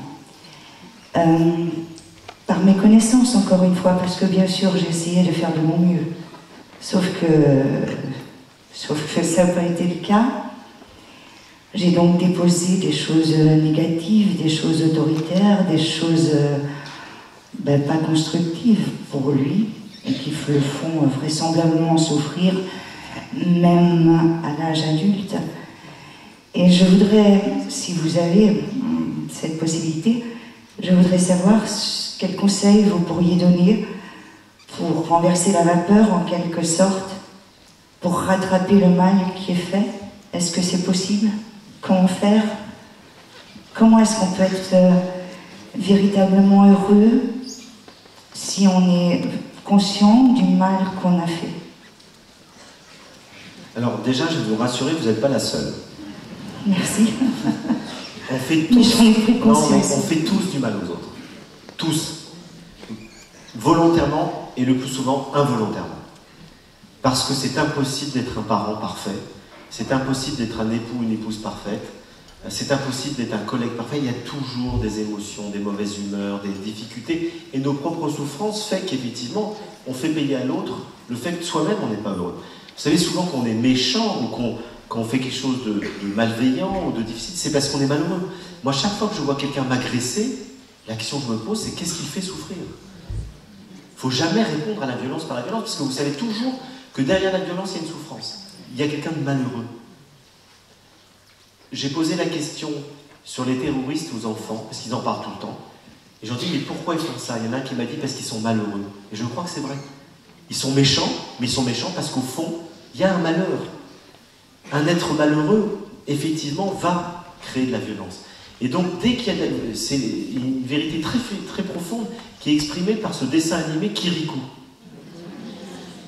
C'est une sorcière qui zombifie tous les gens, et puis tout le monde voudrait tuer la sorcière parce qu'elle est méchante. Puis un petit garçon, comme toujours, on en parlait tout à l'heure, un petit garçon qui pose la seule question intéressante. Mais pourquoi est-ce qu'elle est méchante, la sorcière? Et tout le monde s'en fout, il faut la tuer. Mais lui, il dit, mais non, attendez, il y a une raison. Pourquoi elle est méchante? Il va, toute sa quête, il va chercher, et à la fin, il va trouver, il va voir pendant qu'elle est endormie, qu'elle a une épine dans le dos qui la fait terriblement souffrir. Il enlève l'épine, elle est plus méchante. Donc, quand on est face à quelqu'un qui nous agresse, la meilleure chose, c'est de se dire, en quoi est-ce que je peux l'aider à moins souffrir? Alors maintenant, pour répondre à votre question, je crois qu'il ne faut pas avoir de culpabilité déjà. Parce que la culpabilité, non seulement ça ne résoudra rien du mal que vous avez pu faire, mais vous, ça va vous rendre malheureuse en plus. Donc déjà, avoir conscience qu'on a pu se tromper, qu'on a pu, non pas de manière intentionnelle, mais de manière non intentionnelle, faire du mal aux autres, c'est déjà résoudre en grande partie le problème. Parce que d'un point de vue moral, c'est une attitude juste. Après, chacun peut effectivement, une fois qu'il a pris conscience de ses erreurs, déjà demander pardon à l'autre. Et est-ce que c'est possible? Est-ce que vous pouvez parler avec cet enfant, lui dire, voilà, j'ai pris conscience que j'ai fait telle chose et que c'est pas bien et je le regrette. Eh bien, bien souvent, ça libère l'autre aussi. Pas toujours, des fois les gens ne peuvent pas entendre. Mais au moins vous l'aurez fait. Donc je dirais que la première démarche à faire, c'est d'essayer d'avoir une vraie discussion en demandant pardon, en expliquant que vous n'étiez pas conscient de ce que vous faisiez. Et ça peut déjà résoudre beaucoup de choses. Là-bas, tout au fond, oui.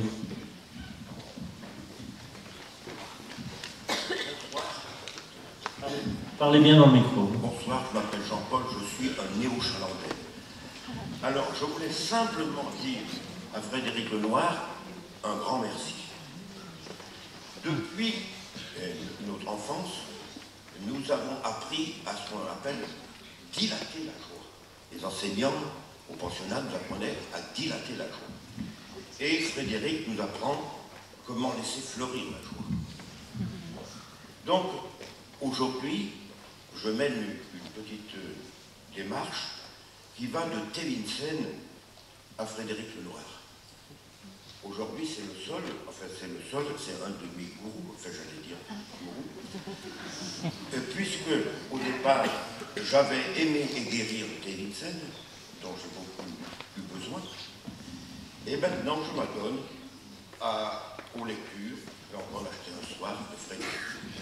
Et je tenais à dire un immense merci à Frédéric. C'est tout. Alors, déjà, je vous remercie beaucoup, je suis touché par ce que vous dites. Vous avez encore employé le mot gourou, vous comprendrez bien qu'effectivement, vous l'avez dit avec humour, je ne suis pas un gourou, évidemment. Non, mais il a dit beaucoup. Je sais, mais de deux manières.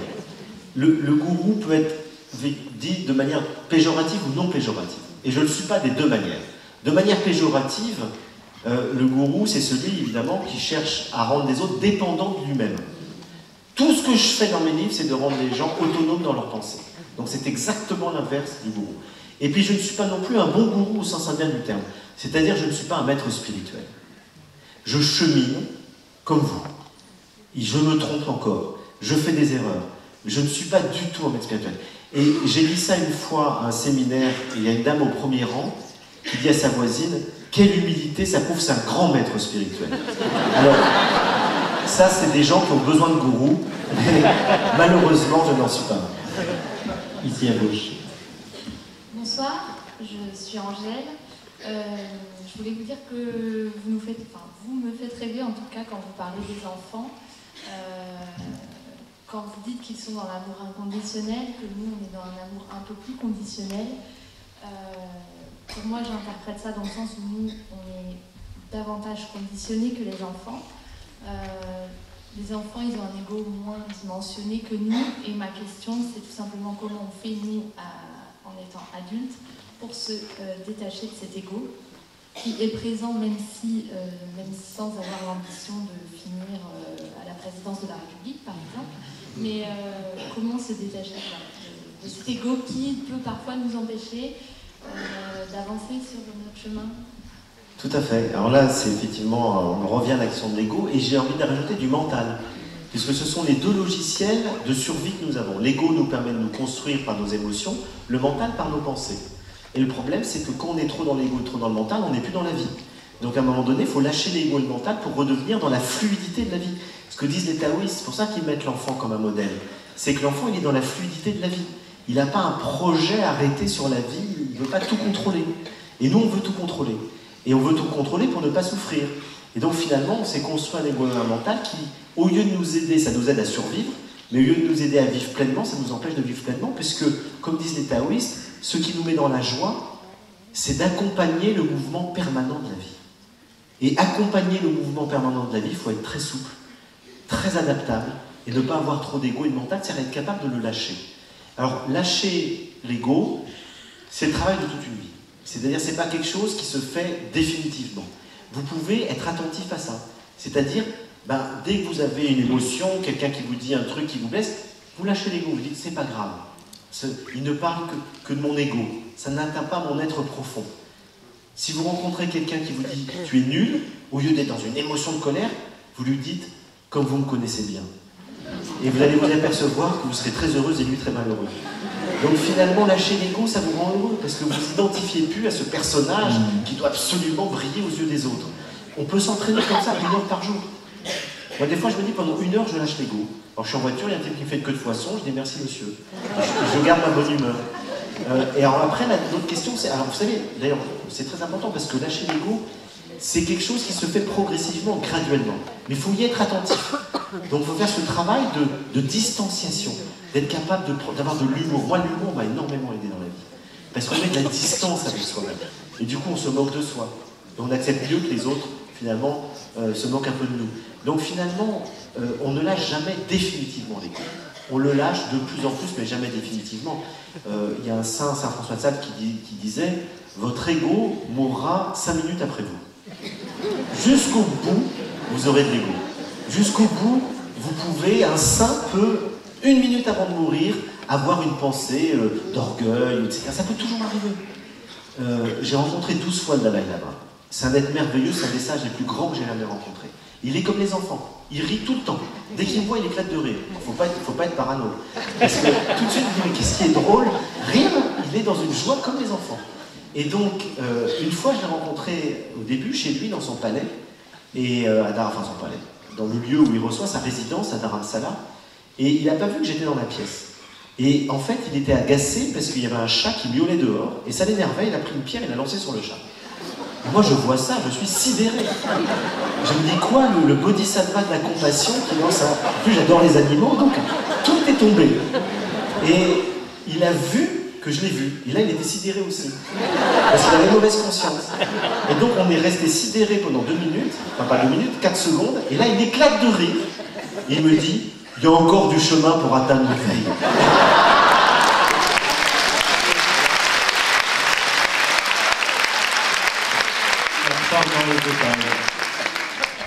Bonsoir, je m'appelle Daniel. Merci pour tous vos propos. Je voulais vous poser la question, qu'est-ce que vous pensez des sociétés qui ont mis le droit au bonheur dans leur constitution? Je pense que c'est un bon coup marketing, parce que vous parlez du Bhoutan. Alors évidemment, la première société qui a fait ça, d'abord, c'est les États-Unis. Parce qu'effectivement, dans la Constitution américaine, il est écrit que l'aspiration au bonheur est un droit fondamental des êtres humains. Donc ça, je trouve ça très bien. Après, c'est pas parce qu'on nous dit qu'on le fait.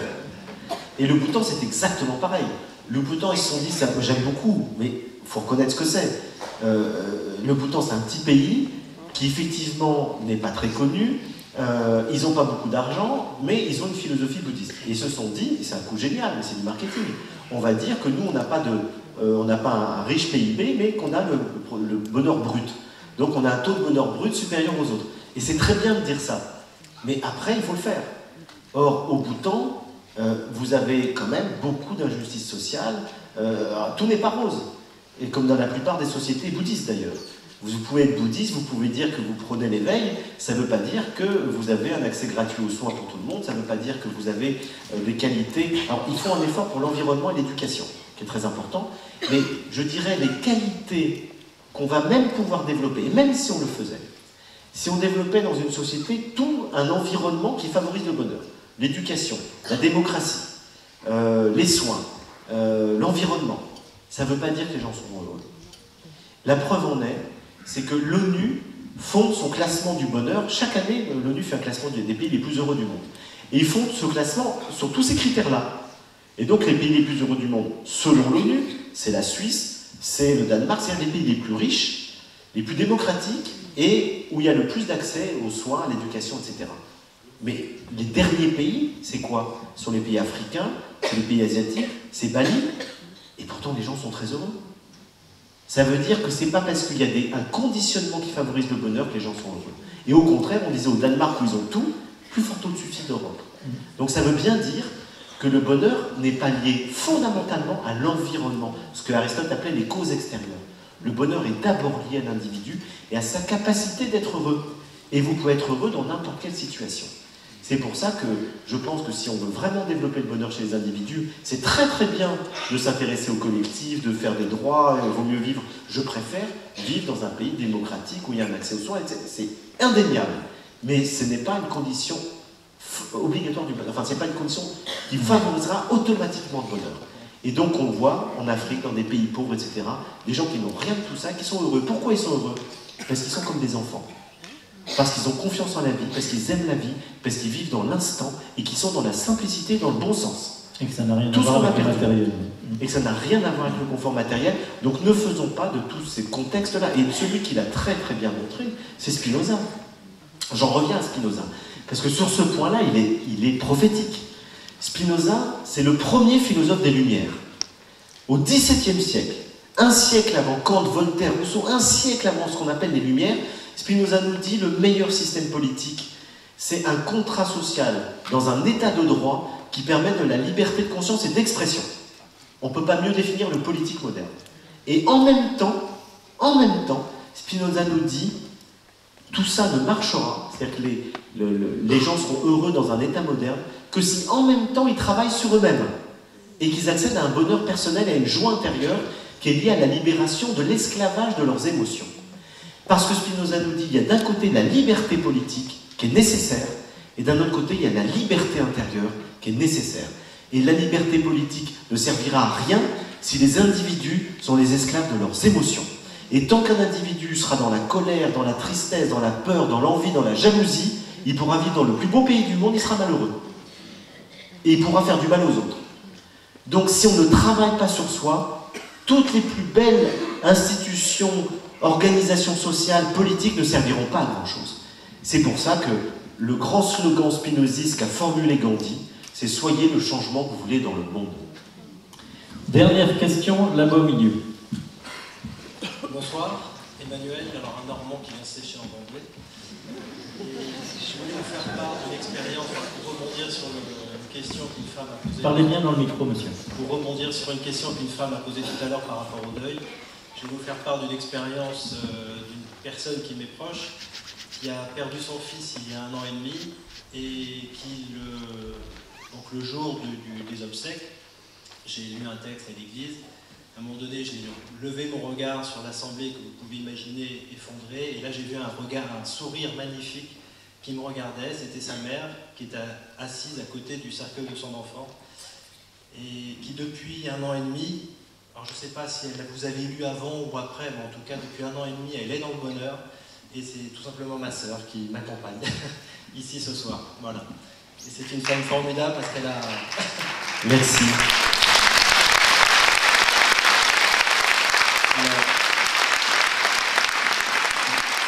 Je vais vous dire pourquoi elle est dans le bonheur malgré ce drame, qui est le pire drame qui peut arriver à quelqu'un. Le pire drame, c'est que votre sœur aime la vie de manière inconditionnelle. Et la mort fait partie de la vie. Et ce sera le mot de la fin.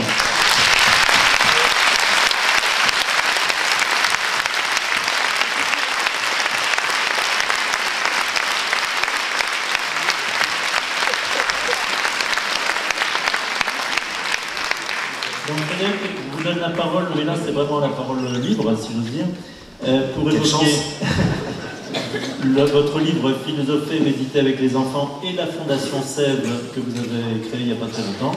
Là, je vous laisse parler et expliquer ce que c'est, ce que vous en attendez. Alors, en 5 minutes, rapidement, en fait, effectivement, je vous ai déjà expliqué pourquoi j'ai fait ces expériences de philosophie, de méditation avec les enfants, et je vous dis à quel point j'étais émerveillé des fruits que ça portait.